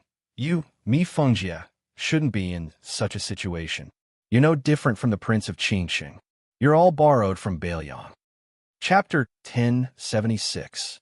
Since Mi Fengjie had just entered the Finger Xian realm, he started to show signs of blossoming. Most martial artists in the world were like this. The higher one entered the Finger Xian realm, the more they cherished their cultivation. After all, not everyone was like Li Chungang, a rare genius who could make a breakthrough in a few years. However, the person in front of him was too young, so Mi Fengjie did not see him as a mortal enemy. He only wanted to demonstrate his strength with his sword and force the person to retreat before continuing on his way. Mi Fengjie did not draw his sword. He merely exhaled lightly. Previously, he had gifted the youth an ancient sword on Mount Fuyao. There were a total of 35 ancient swords. Among them, there was a sheathless sword that was hidden among the swords. It was as thin as a young girl's little finger. It swept towards the young Northern Liang official who was babbling nonsense. After Mi Fengjie controlled the flying sword, he squinted his eyes to admire the green and slender blade. Because it was too fast, it looked like a young bamboo leaf that was twisting in a subtle arc. The tip of the sword also had strands of scarlet sword qi that seeped out, just like a green snake spitting out its red tongue. Su Fengyan seemed to casually extend his hand. His thumb and index finger pinched the green bamboo leaf and crushed the sword energy in an instant. After the thin sword was restrained by his finger, Mi Fengjie decisively cut off the connection. However, the remaining energy of the flying sword still caused the tail of the ancient sword, named Green Leaf, to vibrate violently. Mi Fengjie did not dare to be careless anymore. He opened his arms and was about to unsheath the 6 ancient swords to kill when a young man laughed softly and said, "My name is Su Fengyan. Do you really want to fight?" Mi Fengjie's expression changed drastically. He forcefully swallowed a mouthful of majestic qi, and the 6 swords returned to their sheaths in the blink of an eye. Mi Fengjie was a little surprised. When a young man announced his identity, he did not suspect anything. He was just curious as to why a vassal king would come to Mount Fuyao. "You are the 6th in the world. Are you going to make things difficult for me? A Finger Xian swordsman? Are you going to put aside your military affairs and come to the deep mountains for this reason?" Mi Fengjie smiled and said, "The king of Bailiang is so free and elegant that he wants to lower himself to the same level as a few bandits." Su Fengyan threw away the precious ancient sword with its sword embryo destroyed. Ignoring the hidden sarcasm in the words of the master of the profound sword cave, he asked, "Song Nianqing of the Dongyue sword pool used 14 sword moves before he died. Do you want to learn them? If you want to learn, you can stay in Bailiang and serve this king. Tide Listening Pavilion has secret manuals from the 6th floor down for you to read. Mi Feng Jie's face was gloomy. No one knew what he was thinking, so he didn't say anything. Su Fengyin smiled and said, "When you reach Celestial Phenomenon, you can leave Bailiang at any time. This king can promise you that even if there is a battle to the death, this king won't put you in danger, much less send you to the border to fight. It's just that there are some people you need to protect in secret. Bailiang still lacks some top-notch experts to oversee the prefectures." Mi Feng Jie sneered and said, "Is there such a good thing in the world?" Su Fengyin hooked his finger, and the thin sword that had destroyed the sword embryo and the divine will of the sword returned to his hand. His fingers slowly brushed across the body of the sword, and an image of flowing lights and vibrant colors appeared. The new sword embryo was close to perfection. Such a mysterious move was no different from the Buddhist becoming Buddha on the spot. Su Fengyin held the new sword in his hand, pointed it at Mi Feng Jie, and took a step forward. There was no shocking aura, nor were there any complicated sword moves that were beyond words. Even Su Fengyin's previous stance and the step he took were very casual. There was no air of an expert at all. He was like an old man looking at the sunset and taking a step forward to catch up. However, Mi Feng Jie still retreated a few dozen feet, his face pale. This sword had just started, but Mi Feng Jie found that he couldn't break through all 36 sword moves. He had no choice but to surrender before the battle. Su Fengyin threw the ancient sword back to Mi Feng Jie and said calmly, "This is the beginning of Song Yinqing's Earth Immortal Sword before his death. Do you believe me now?" Of course, this king has only learned about 50 to 60% of the spirit qi. Mi Feng Jie gritted his teeth and was about to kneel down. Su Fengyin waved his hand and laughed. "Forget it. You have to know that 4 to 5 years ago, a top expert like you, Mi Feng Jie, would be worshipped by this king. Back to the Immortal Coffin Cave and pass down this king's order. Tell Huang Fujin to show mercy. As long as you want them to live, they can live. They can choose whether they want to join the army at the border or become the personal guards of the generals in the border. As for the wealth that the Immortal Coffin Cave has accumulated over the years, just treat it as the salary for the troops sent from Yuzhou to Mount Fuyao." After Mi Feng Jie left, Su Fengyin carried a tree branch back to the smoke-filled Mount Fuyao and sat at the entrance. Wei Jin went down the mountain to report the battle situation to the mountain chieftain, whose real name was Zhang Gonglian. This place was already in a precarious situation from the front and rear. More than 100 strong youths fought and retreated to the foot of the mountain. Lu Haya, who was fighting for Mount Fuyao, had already left midway and hurried to the Immortal Coffin Cave. Zhang Juxian suffered some minor injuries, while Lu Yu, the Wei and Jin dynasty's disciple, was severely injured. In the midst of the fierce battle, Commandant Su Zhen seized the opportunity to take advantage of the situation. Not only did he slice off half of Lu Yu's shoulder, he also gave Su Zhen an arrow that pierced through his other shoulder. If Lu Yu had not relied on his intuition to turn sideways, he would have been pierced through the heart by the arrow. Originally, with Zhang Juxian and Nan Baiyu as the stabilizing force, even if Mount Fuyao was at an absolute disadvantage in terms of numbers, they could still repel Su Zhen's 100 armored soldiers. However, Fan Xiaochai and Wang Shiwei had suddenly joined the battle. Their unreasonable interference had caused the Twin Hammer's fierce man, Nan Baoyu, to lose his life. Nan Baoyu had swung his sparrow-tail saber at the young woman, and the 200-gene man had been lifted into the air by the arc saber. The rusted copper sword that Fan Xiaochai had just obtained had also stabbed Nan Baoyu in the chest over a dozen times. His heart had been minced into pieces, and a ghastly hole the size of a bowl could be seen on his body. The she-devil pulled out her saber and dropped the corpse. When she dragged the saber towards Zhang Juxian, the tip of the saber drew a bloody groove on Nan Baoyu's body. From his abdomen to his forehead, a bright red line appeared. After she joined the battle, Zhang Juxian was entangled. It was at that time that Lu Yu was ambushed by Commandant Su Zhen. This group of soldiers relied on their well-coordinated elite infantry to advance steadily. Their weapons and crossbows and their coordination and formation were far superior to the grassland bandits of Mount Fuyao, who only knew how to fight with brute force. Moreover, the 100 armored soldiers were followed by the patrolmen who picked up the slack. Although these people did not have the ability to fight to the death, they had the ability to take advantage of the situation to pursue and attack. Moreover, they had stepped over the corpses of more than 90 of their comrades, which had truly aroused their bloodlust. As a result, Mount Fuyao's army was naturally defeated. If it were not for Wei Jin and his men helping to bring up the rear, let alone 100 of them, not even 10 of them would have been able to retreat back to the foot of the mountain. These grassland bandits, who were more or less injured, were chased down and killed like drowning dogs on their own territory. They all had lingering fears. In the past, they had often come into contact with the government's patrolmen. As time passed, they also began to look down on the Bailiang army. They always felt that the two sides were jackals of the same lair. How strong could the Bailiang soldiers be? Normally, they would curse Bailiang together with the immortal Master Wei Jin. They always liked to say that the Bailiang cavalry was the best in the world. If they were really powerful, why didn't the Su family's 300,000 iron cavalry, which consisted of 120,000 cavalry and over 200,000 infantry, which were collectively known as the Su family's iron cavalry, trample Beimang flat?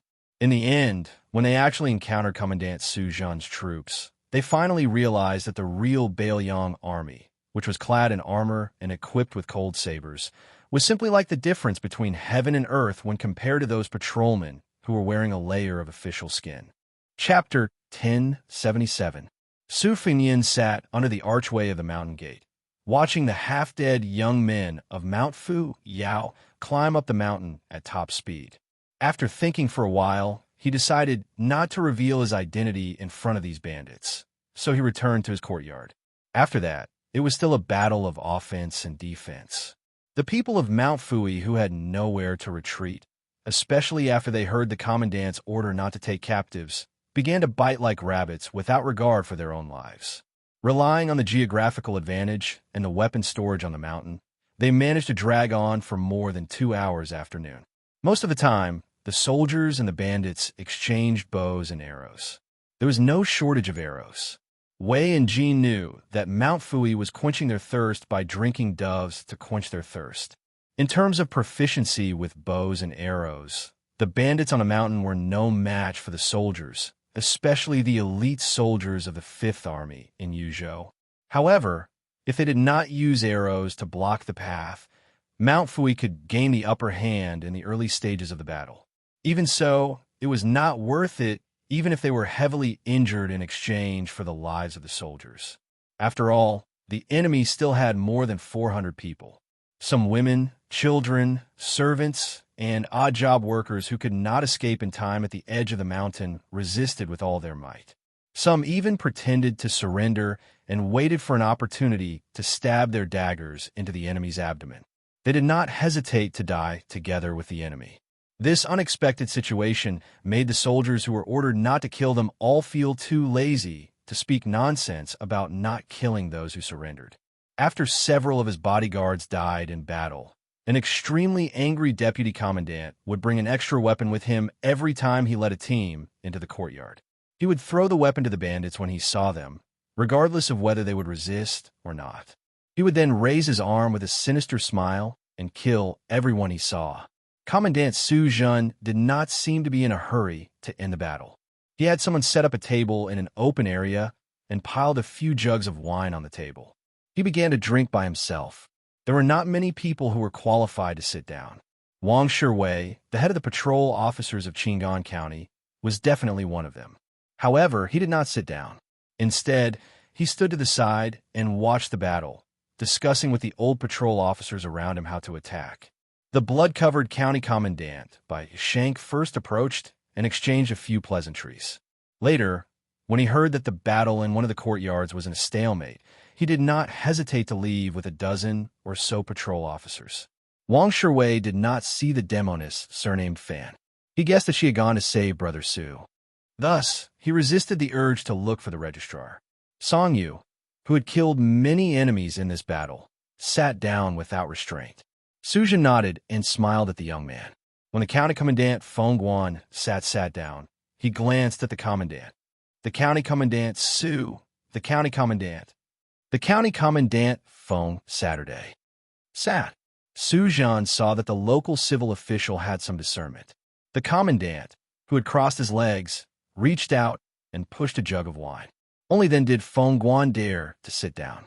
He picked up the jug and poured himself a cup of wine. He took a big gulp. After suppressing his shock, he leaned back in his chair and felt his entire body relax. Bishan County had made a great contribution this time. It was only natural that Commandant Yu, who sat across from him, took the lead. Feng Guan did not dare to fight for anything. The patrol officers of the two counties had also put in a lot of effort. But then again, Bishan County had not been idle this time. He, Feng Guan, was the county commandant. He had not hesitated to take the risk and personally entered the mountain.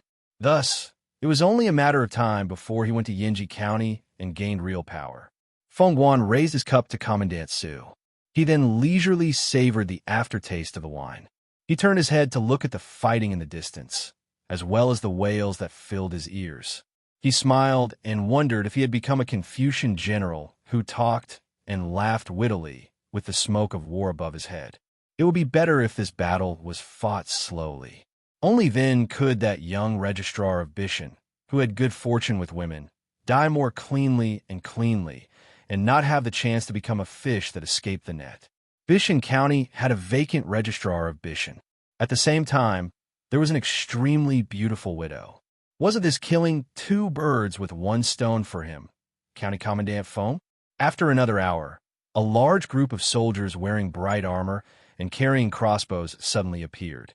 Wang Shiwei was stunned. How could there be crossbowmen in Mount Fuyao? The leader was a young man with a saber. He had a dignified appearance. Physiognomy books said that this kind of man who looked like a woman was mostly blessed with good fortune. Just as Wang Shiwei was puzzled, he saw the arrogant commandant Su Zhan suddenly stand up and stride forward. He respectfully cupped his fists and said in a deep voice, "Commandant Su Zhan of Dust County greets Commander Yu." No matter how arrogant Su Zhan was, he didn't dare lower his guard in the slightest when he took a fancy to this person. Some time ago, he had seen with his own eyes how this person was able to speak freely between Provincial Governor Hu Kuei and General Huang Fuji, the two major officials of Yuzhou. He was able to be neither servile nor overbearing and respectfully accompany the last seat. At that time, Su Zhan had clicked his tongue in wonder. Afterward, when he asked the old sergeant, who was already a commandant, he found out that this young talent was the most eye-catching one among the scholars who went to Liangliang. He was the legitimate eldest grandson of the Yu family of Guangling, Yu Wandao. The old sergeant even mysteriously said that the king of Beiliang was also full of praise for this person's Liangzhou big horse song. Therefore, it was a fact that Yu Wandao's meteoric rise in Yuzhou was set in stone. Su Zhan was only a commandant. How could he dare to do anything in front of this young crossbowman commandant? Yu Wandao returned the salute with a warm smile. He said, "Commandant Su, you've worked hard. General Huangfu has already destroyed the Immortal Coffin Cave and will soon arrive at this mountain. At the celebration feast, Yu Wandao will have a good drink with Commandant Su, who has achieved great merit."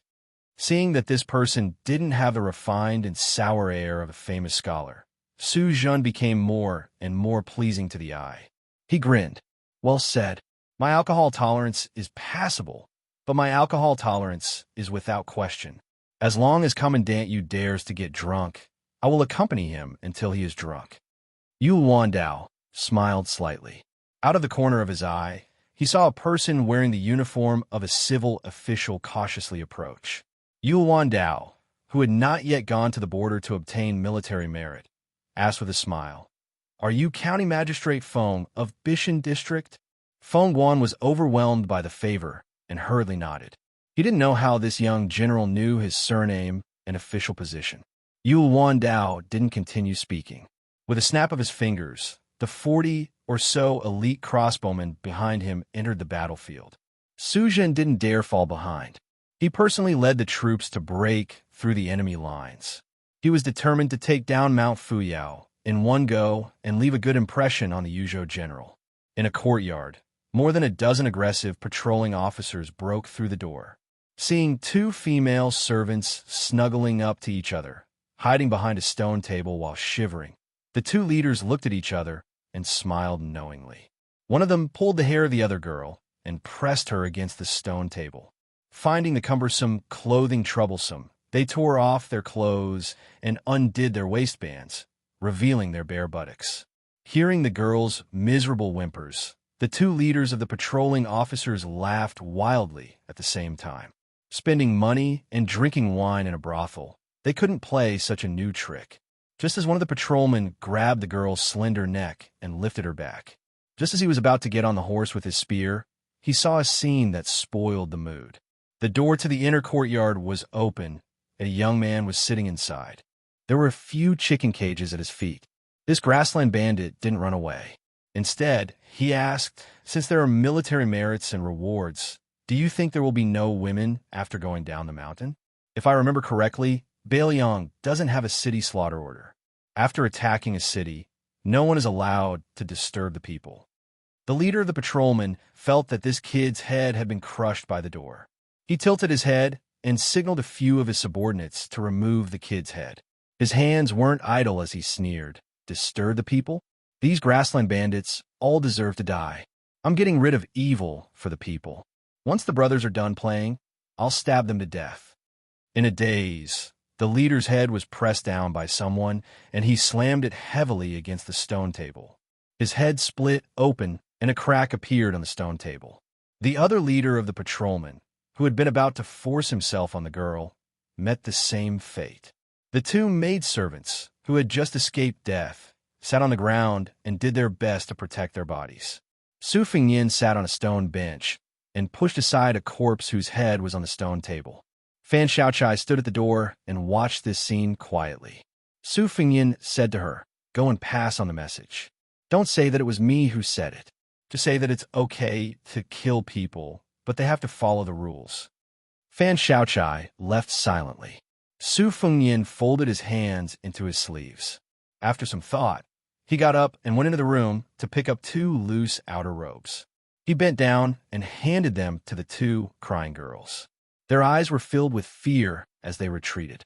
Su Fengyin smiled and threw the clothes in front of them. "Don't worry.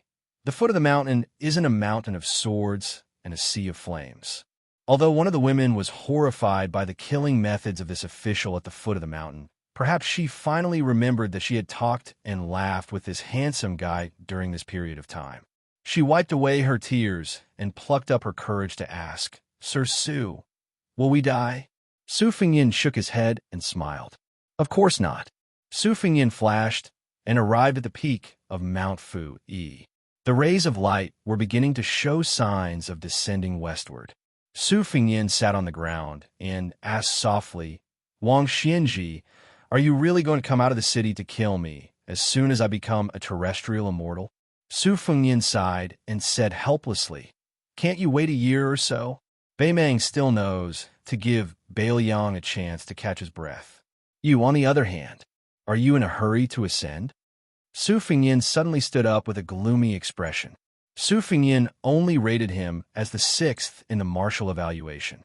Clearly, he wanted to delay the final battle between him and Wang Xianji to buy precious time for Su Fengyin to absorb Gao Shulu's Forget Worry's divine marrow. However, Wang Xianji wasn't so easy to fool. Moreover, Yuan Qingshan had said that the gate of heaven might close one day. Wang Xianji, who still wanted to continue being invincible above the 9th heaven, definitely couldn't sit still. Then, why did Miss Hehe leave? Su Fengyin initially thought that she wanted to see Huang Sanjia for the last time. Now, it seemed that even if he didn't guess wrong, she would definitely stupidly block the path of the east-west line after knowing that Wang Xianji had left the Eastern Sea. He only hoped that the meticulous Huang Longsher wouldn't let her do anything stupid, even if he had to tie her up. If it really didn't work out, he would knock her out. Su Fengyin looked at the sky and laughed self-deprecatingly. Has my luck really run out? I really jinxed it as always. Su Fengyin restrained his smile. Since there was no need to hide it, then he would wait for Wang Xianji to come to Bailiang. Su Fengyan took a deep breath and sat on the ground again. He began to collect an item. At the peak of Mount Talisman, there was a myriad of phenomena. It truly displayed the spirit of sitting in the north and swallowing the south. This item was called Fortune of the Mountains and Rivers. Since the old destiny has come to an end, then I will swallow the destiny of thousands of miles of mountains and rivers in a way that no one has ever done before. Chapter 1078. A carriage with yellow curtains entered Martial Emperor City of the Eastern Sea. After entering the city, it attracted countless gazes. Other than the fact that the carriage itself was very eye-catching, it was also because the coachman was Xianxia, an expert who had been famous in Great Peace City for a long time. He had been the #1 swordsman in the capital for more than a decade. Xianxia wore white clothes, white shoes, and white scabbard. Even though he was middle-aged, his face was still like jade, and his bearing was extraordinary. The scabbard of Xianxia's sword was extremely long, but that by Shuang was actually very short, only slightly longer than a dagger. No one knew why it was clearly a short sword, but it had a long scabbard. Over the years, they had only sparred a few times, and the number of times he had used his sword could be counted on one hand. Xianxia practiced the sword. He came from an unorthodox background and did not belong to a renowned sect. Then, he suddenly appeared out of nowhere, becoming one of the leading figures of the world's sword forest after Li Chungang and Dong Tai. A few princes who had already become vassals, as well as Grand Secretary Zhang's daughter, Xianxia, and some of the most outstanding children of the nobility in Liang were all his disciples. Their accomplishments were either high or low, but none of them were vulgar. How could Martial Emperor City not be curious about someone who could make Xianxia personally drive? Moreover, the forces of the imperial court did not interfere in Great Peace City. This was an established rule. As a result, when this carriage suddenly entered the city, it caused great panic in Martial Emperor City. It had to be known that there were too many Jianghu people in the city with murder cases, and they were all great bandits on the wanted list. If there really was a day when Great Peace City lost that life-saving talisman, at most 1 or 2 people would die unjustly. Some of the first-rate experts who had suffered greatly under the human cat Han Diaosi were even more fearful. They were already prepared to become stray dogs again. Xianxia stopped his carriage under the walls of the inner city filled with famous people's treasures. A eunuch dressed in bright red python robes lifted the curtain and walked down from the carriage. A few Jianghu men who were watching from afar did not even see his face clearly before they turned and ran in fright. They all thought of him as the demon Han Diaosi. Only great eunuchs could wear the great red python robes. This was the custom of the imperial palace of Great Peace City. In reality, this eunuch was very young Song Tonglu. However, he held the position of eunuch of the ceremony directorate. He was the next eunuch in the world after Han Xianxian. He raised his head and gazed deeply at the walls, revealing a sliver of imperceptible bitterness. Even if Song Tonglu had a carefully worded imperial edict, he did not have the confidence to reason with this person. Xianxia was the first Jianghu loose immortal in the world. He could be said to be a great hermit in the imperial court. He did not need to observe anyone's words and expressions. He was far less worried than Song Tonglu. He leisurely told the eunuchs beside him about the Jianghu anecdotes that were nailed to the walls. Song Tonglu was not paying attention, but he was used to being cautious. He still listened with a pleasant expression to the story of this person who had the potential to become the teacher of the emperor of Jianghu. Soon, someone came down from the city wall to welcome the guests. Xianxia's eyes lit up. It was old Monster Wang's direct disciple Lu Huang. His sword was Bodhisattva Barbarian. He gave up Taoism to seek skills. He limped forward on the path of sword practice. Therefore, he was called Little Dong Tai. The 3 of them walked up the steps together. There were already several people waiting on the city wall. Xianxia recognized most of them based on the Jianghu rumors. The one who was riding a little girl in green on his neck should be Wang Xinji's first disciple, Yu Gongzhu. The tall, imposing, and charming beauty was already ranked in the Rouge evaluation 3 times. She was the grandmaster of boxing, Linya. She was playing with the little girl on the neck of her martial brother Yu Gongju. However, Qi Jiajie did not see Gong Bonk, who had a ring scar on his head but wore a Taoist robe. Instead, he saw a young man with sunken cheeks and a withered face. A dilapidated ivory fan hung on his waist. He stood a little far from Yu Gongju, staring blankly at the eastern sea. Song Tonglu's gaze swept over the young man's face. He paused for a moment, then calmly looked at the bridegroom Yu and asked softly, "Young Master Yu, our ceremony director at Song Tonglu, may I know where City Lord Wang is?" Yu groom, who was holding the legs of the green-clothed girl, said apologetically, "Master has left the city with Junior sect Brother Gong. But he knew that Song Jiao Temple was coming and told me to pass a message to Great Peace City." Song Tonglu made a sound of acknowledgement. He did not show any anger or disappointment. His gaze was calm as he said, "Young Master Yu, please speak." Yu groom smiled slightly and said, "Master said that he sent a message to Great Peace City not to ask for a promise, but to inform the Zhao family son of heaven. This trip out of the city is his last time appearing in the world. If anyone wants to block the way—" At this point, the girl in green lowered her head and whispered in the bridegroom's ear. He could only gently pat her little head and ask her to let him finish his words. When the girl stopped, the bridegroom continued, "You can try to get 10,000 cavalry to try first." Qi Jiajie frowned. At the same time, Linya looked straight at this dissatisfied top swordsman of Jingdou. Song Tonglu seemed to have a naturally slow temperament. When he heard such rebellious words, he only took them seriously. He was still like a clay bodhisattva, without any temper, not at all like the head of the ceremony directorate who had the power to overturn the capital.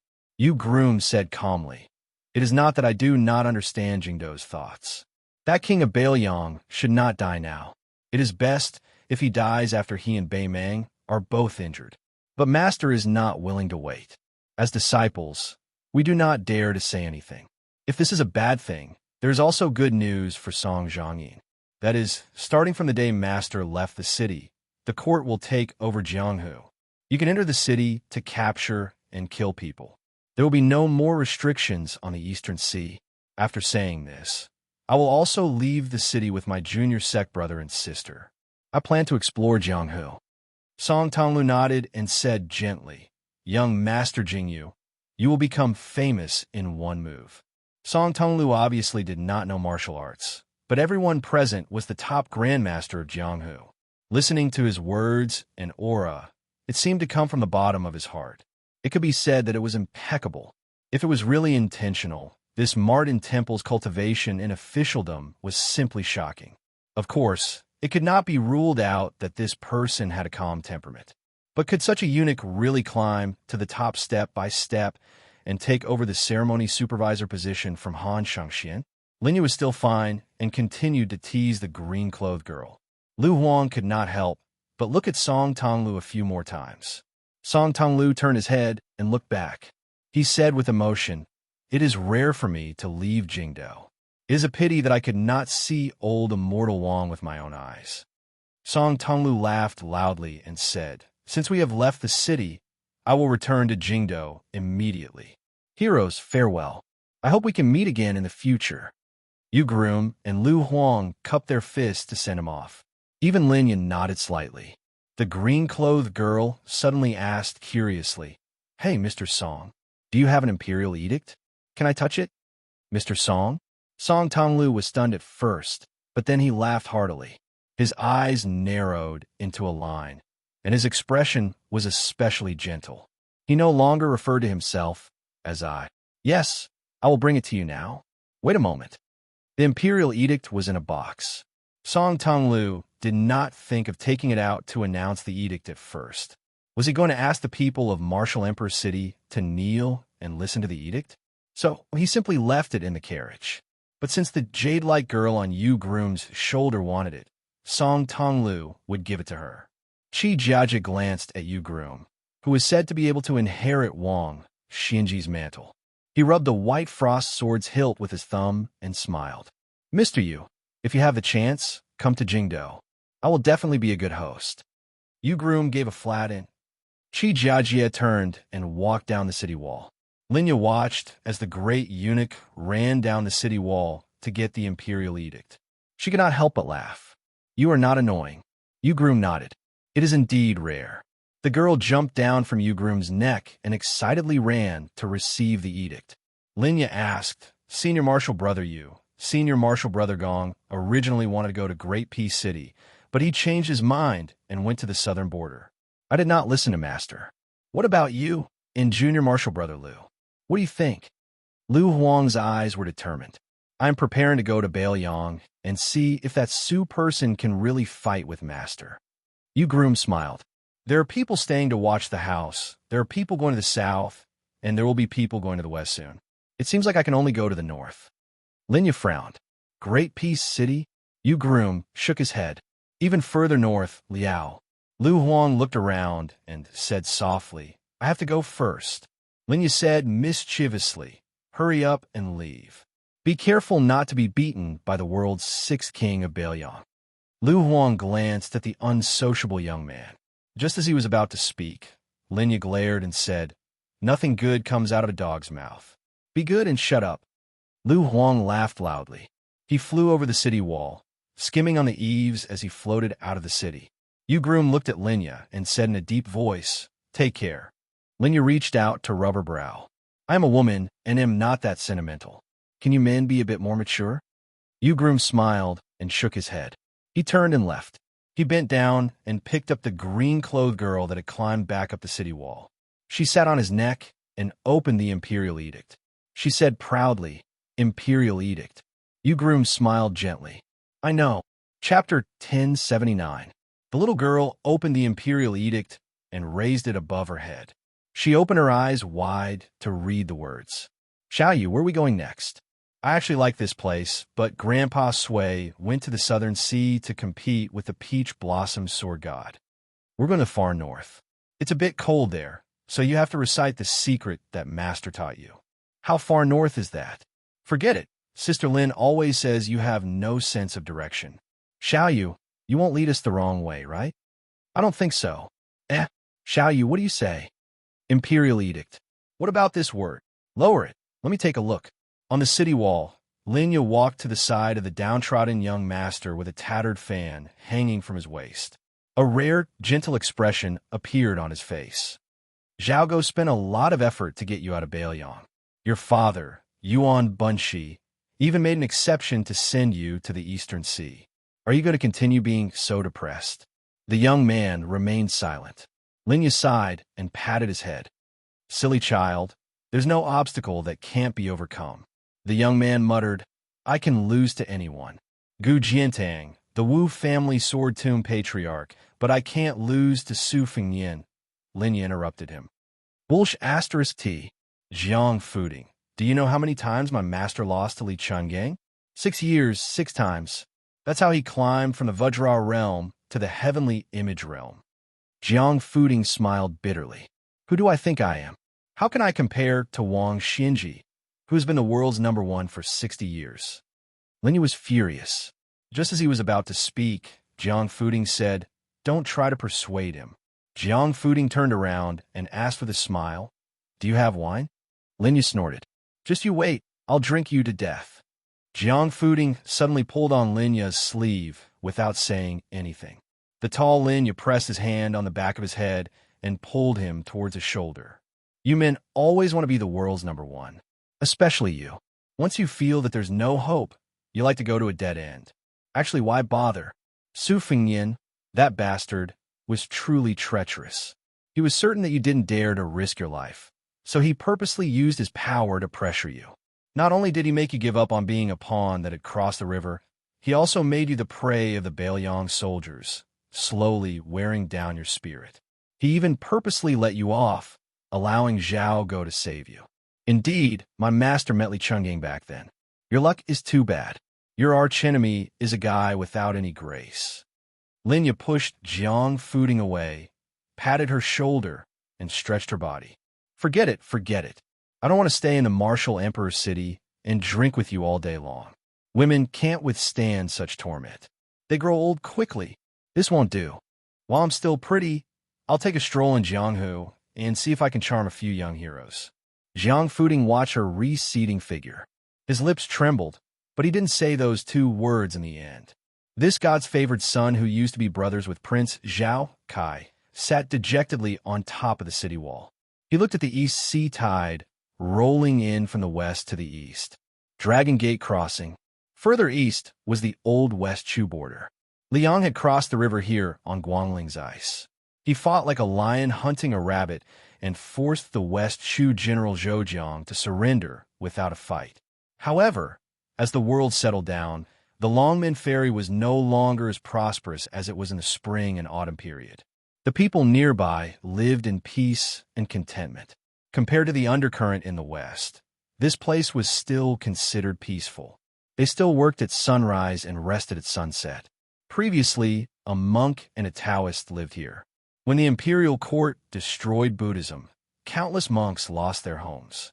Therefore, the temporary residence of these two people was not considered eye-catching.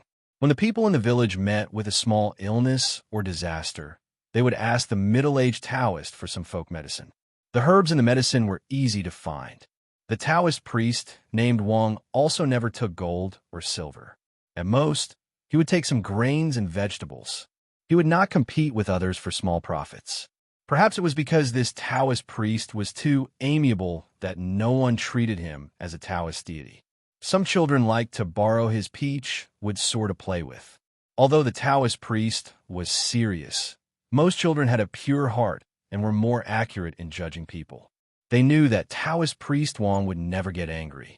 On the other hand, the monk with the tattered kasaya was crazy. He liked to talk to people in a language that they didn't understand. When he was not crazy, he would stare at the Guangling River in a daze. Taoist priest Wang was afraid that he would be bored and made a bamboo fishing rod for the monk. The monk would often sit by the river for an entire day. His fish basket was empty and could not compare to the fishermen's children beside him. Today, in the twilight, the monk did not catch anything. He sat there motionless. The fishermen's children had already returned from a rewarding journey. They happened to meet Taoist priest Wang. After greeting him, they left happily. The Taoist priest stood beside the monk and asked with a smile, "Awake?" The monk nodded. The poor Taoist priest was the martial uncle of the current Wudong leader Liu Fu, the sword maniac Wang Xiaoping. The monk was not only the Fuwang of Mount Lantuo, but also the cult leader of the devil cult Lu Songtao of Mount Zhulu 100 years ago. He was also the famous useless monk in Jianghu. After the two met, they fought and fought, asked and answered. It was not until they reached the Dragon Gate Ferry that Lu Songtao was more awake than asleep. Wang Xiaoping's attainment in the art of the sword advanced by leaps and bounds. Although he did not enter the top 15 of the new martial arts ranking, Wang Xiaoping could vaguely feel that he was only a foot away from that threshold. This threshold, his Shifu, De Xixiang, and Xiao Shidi, three successive Wudong leaders, all had their own opinions, but they all led to the same destination. In the beginning, Wang Xiaoping was an anomaly among the older generation of martial brothers. He focused more on the art than the Tao, and his temperament was not as gentle. He was the only one who gave Beiliang's heir apparent a hard time. If Wang Xiaoping, who used to be the world's #1 talisman sword god too, was the sharpest sword, then the current middle-aged Taoist priest's sharpness was much more restrained. The heavy sword had no edge. Wang Xiaoping squatted down, picked up a stone, and threw it into the river. When a monk next to him was asleep, he liked to talk nonsense in the eyes of the world. For example, he would grab a commoner and say, "This poor monk knows that you have a past life and a future life. If you reincarnate early, you can enjoy great fortune. Will you die?" This scared the commoner to death. Or he would ask others, "We were born between heaven and earth. Do we treat plants, trees, fish, and birds as our neighbors, or as fellow villagers?" Or he would ask himself, "What I think, and ask, is it destined by the heavens? What I don't think, and don't ask, is it also destined by the heavens? Since it's like this, how can I be truly free?" Moreover, this monk often did the act of asking Buddha by the river. He loudly asked Tathagata, "How come?" "Joyful Buddha, what is joy?" and so on. This made the commoners feel inconceivable. However, considering that Taoist Wang was not strange, they did not report this to the authorities. Lu Songtao rarely swung the bamboo pole in his hand. He asked, "Are you still thinking about the matter of ice and charcoal in the same furnace?" Ancestor Lu clearly thought about this problem, but couldn't explain it clearly. You just have to make things difficult for yourself. What's the benefit? Wang Xiaoping smiled and said, "Cultivating on Mount Wudong for 500 years, I've always insisted on doing small things. I don't want to be a big figure. What I do is nothing more than adding oil to the fire. Cultivating oneself doesn't seek to ascend to immortality, but to let nature take its course. Before this, I had to go down the mountain to travel, and I was even more busy cultivating others. Whether the world below the mountain is good or bad, it doesn't delay the birth of spring, the growth of summer, the harvest of autumn, and the storage of winter." You said that Ancestor Lu didn't clearly explain the root of the fusion of the three religions. But Mount Wudong has never had the rule that if the ancestors didn't do well, the descendants wouldn't do it. Just like the Guangling River in front of us. It flows fiercely, thanks to the water in the front opening the way and the water in the back walking. Neither can be missing. Otherwise, there wouldn't be the surging east flowing into the sea and the grand spirit that has lasted for thousands of years. Lu Songtao sighed with emotion. It's difficult. Wang Xiaoping turned her head and asked, "Have you thought it through?" Lu Songtao nodded and said, "Lu Songtao wants to find someone for himself. The old monk of Mount Lantua wants to stop someone for the sake of the world's Buddhist legacy. Since we know that the person we're looking for is no longer here, there's no need to search." Wang Xiaoping smiled and asked, "I once promised little junior brother that it's probably the same person you're trying to stop. When the time comes, will you go first or should I?" Lu Songtao said calmly, "You go first. When the time comes, I can still recite a few sutras for you. Besides, I can't die for the time being. If I can't stop him, then I can't stop him. I'll just make way. But you, Wang Xiaoping, or your sword can't." Wang Xiaoping said, "That's fine too. When it comes to praying for blessings and averting calamities, I'm far inferior compared to my brothers." Lu Songtao smiled and said, "Your sword is a good sword. If it were 100 years ago, I would still appreciate it." Wang Xiaoping, who had always been cold, suddenly laughed for no reason. She remembered the time when she was at Mount Wudong, when a young man who practiced the knife went to the purple bamboo forest to flatter him. He said that his swordsmanship was extraordinary and his swordsmanship was godly. In reality, it should be that cheap word, right? No wonder little junior brother was secretly happy at that time, but didn't dare to laugh out loud. Su Yanbing left the border of Beiliang alone and stopped at the border between Yuzhou and River Prefecture. There was also a young girl who left Beiliang after visiting the grave. She carried a tender sunflower that had not yet turned golden. She didn't walk quickly because she didn't want to see old Huang. She wore an unfashionable mink hat. It was unknown who had given it to her, but she was so reluctant to part with it. Chapter 1080. In Bishan District, there were those who were happy and those who were sad. Those who were happy were those who knew their place. They had long pledged allegiance to the county yamens Feng Guan and the other officials. Those who were a step slower were worried that if they wanted to become the honored guests of these important people, they would no longer be able to do so with just 1 or 200 taels of silver. County Magistrate Feng Guan could be said to be riding on a wave of success. Yinji County's County Chief Hong Shandong personally came to the Bishan District Yamen to commend him. The county's wealthy Zhu family also took the lead in donating 3,000 taels of silver.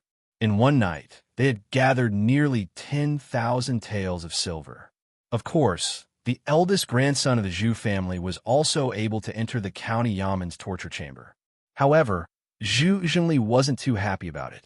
This was because even though Brother Su had survived the disaster, he clearly had no place in Bishan District anymore.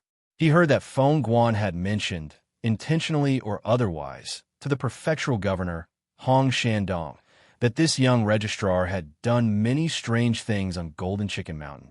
If it weren't for head of patrol officers Wang Sherwei's guarantee, the registrar position that Su Qi had spent so much money to buy would probably be in jeopardy. Zhu Zhengli specially made a trip to the private residence and brought back 2 jars of Jianan spring wine. He originally wanted to say a few words of consolation, but in the end he was so angry that Su Qi, this bastard, could still smile. Instead, he gave him a basket of red-belly golden chicken, saying that if he didn't play with it himself, it would definitely be worth it if he gave it to the children of Yinji County. Zhu Zhengli was not in the mood to play with the basket of rare birds. He was worried that Su Qi would soon pack up and leave Bishan District. When that time came, who would he find a drink with? Zhu Zhengli had no choice but to reveal his secret. He said that his family had accumulated some incense in Yinji County and that he could help Su Qi put in a good word. He didn't dare to say that he would be promoted, but he had to at least keep his registrar position. He didn't expect that this bastard would not appreciate his kindness and instead spouted a bunch of reasons.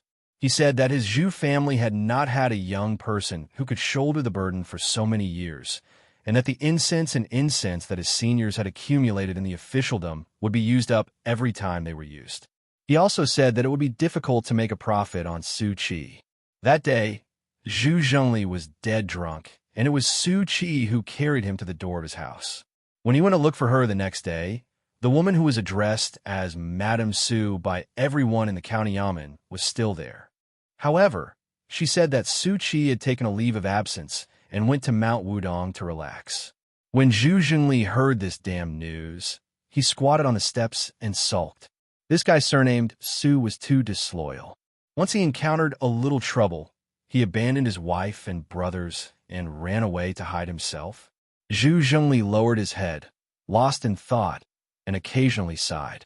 That refined and quiet woman, who he didn't know whether to call her sister-in-law or sister-in-law, was actually much calmer than a big man like him. She was scooping out a ladle of water from the water jar and splashing it on a small vegetable patch at the corner of the wall. After Zhu Zhengli came back to his senses, he hurriedly stood up and prepared to leave. Although he had only been here for a few minutes and was not afraid of a crooked shadow, there were always too many gossiping women and dirty men in the neighborhood. If some rumors spread, it would be easy for the atmosphere to change. When Su Qi returned and heard the nonsense, it was possible that they wouldn't even be brothers anymore. Zhu Zhengli jumped down the steps and said goodbye. The woman didn't urge him to stay. She put down the gourd ladle in her hand and scattered a handful of rice for the chickens and ducks in the cages. She walked back to the empty house and sat on a bench. Looking at the courtyard outside the house, the corners of the walls were green and the crowing of the chickens could be heard. She was a little annoyed, not because he came and went in a hurry and didn't treat this place as his home. She just remembered that when he was the registrar, every day when he returned to the courtyard at dusk, he would be able to smoothly drive the chickens and ducks back to the cages. However, when he wasn't around, she would always be exhausted from doing this work and might not succeed. Yesterday, a hen that had just started laying eggs went missing. This made Pei Nanwei very angry, so she simply didn't open the cages today. Pei Nanwei looked at the sky and remembered that there were still a few pieces of his clothes hanging on the bamboo pole. She walked to the backyard and wrapped them around her arm one by one. Su Fengyin hadn't climbed Mount Wudong since he entered the state of mind and went to the top of Little Lotus Peak to practice his saber. After passing the stone memorial arch, Su Fengyin went up the steps alone. He didn't bring a single retainer with him, nor did he notify the authorities at the foot of the mountain. As a result, there wasn't any activity to welcome him on the mountain. However, as luck would have it, the old Taoist Song Jiming would come to the memorial arch every few days to wait for someone. Today, the old Taoist slowly walked down from Big Lotus Peak and coincidentally bumped into Su Fengyin. Song Jiming, who was the oldest on the mountain, turned around with a smile. He didn't say anything about not being able to meet him from afar and just accompanied the young king of Bailiang up the mountain. The old man couldn't help but sigh. The mountain was so cold and cheerless. Senior brother Wang and junior brother were no longer here. Junior brother Li Yufu, who was the sect leader, had yet to return. Junior brother Wang had also left the mountain to travel for some time. In the end, only these old men with whiter hair were left to look after the house. How boring was this? There were some good seedlings on the mountain, but they weren't as free and easy as junior brother and sect leader Liu Fu. They were also thin-skinned and couldn't take the teasing of these old fellows. Some of the jokes, especially coming from the mouth of Xianxia, who was in charge of Wudong's discipline, were unbearably cold. Most of the juniors trembled in fear. Song Jiming didn't know whether to laugh or cry. Xianxia, this old urchin, asked them in a serious manner if they had met any young and beautiful female pilgrims. It wasn't like he was afraid that their cultivation would be delayed or their Dao hearts would be damaged. In fact, this old fellow was just teasing the juniors because he had nothing better to do. Song Jiming was no longer obsessed with alchemy and rarely fiddled with the pill furnaces. He would often wander around the mountain. If he didn't see sect leader Liu Fu at the mountain gate, he would return to the mountain and look at the purple bamboo forest, the turtle-carrying tablet, and the celestial phenomenon pond. When the Taoist children from the various Taoist temples on the mountain met this old and senior Taoist, they couldn't help but feel that Grandmaster Song was really old. Su Fengyan and Song Jiming walked along the mountain path of varying width, slowly walking towards Little Lotus Peak.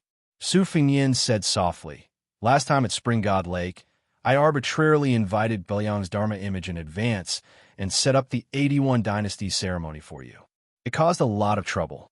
I'm a snob, but fortunately, I don't like to say false words of courtesy. If there's anything you need Belyang to do on the mountain, don't hesitate to ask." Song Jiming waved his hand and said with a smile, "It's not a business deal, so there's no need to talk about getting back the money. Ancestor Lu once left behind a precept that Wudong Mountain has the word dang. One of the dang is to take responsibility." Su Fengyan didn't say anything else.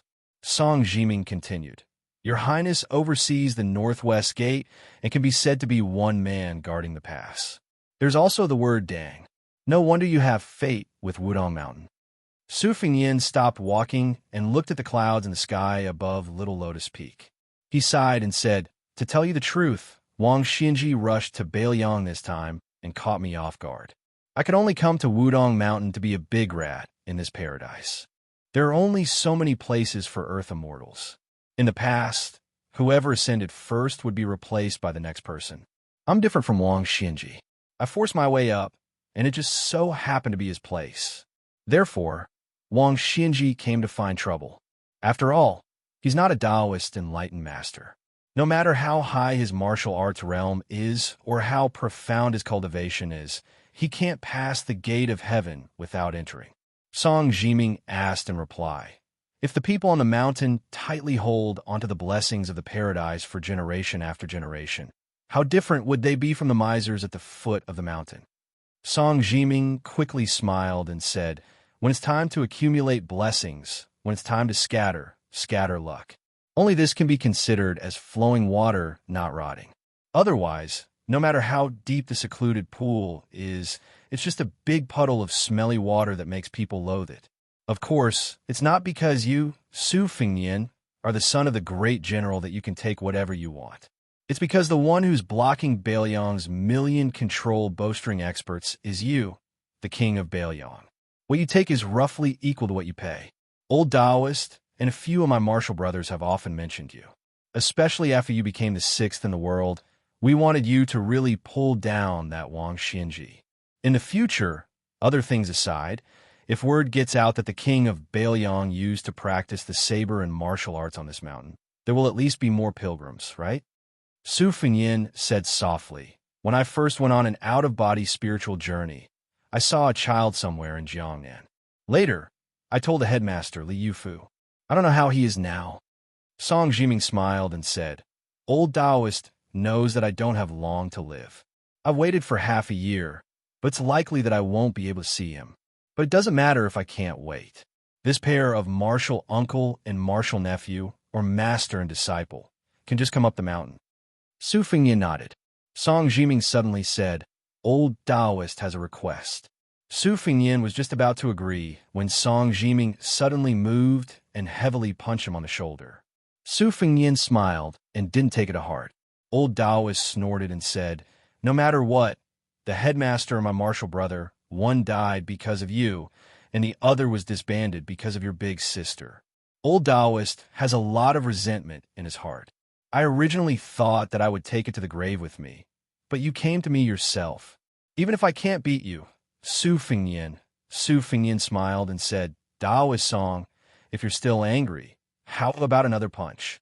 Song Jiming turned around and left with a straight face, saying, Forget it.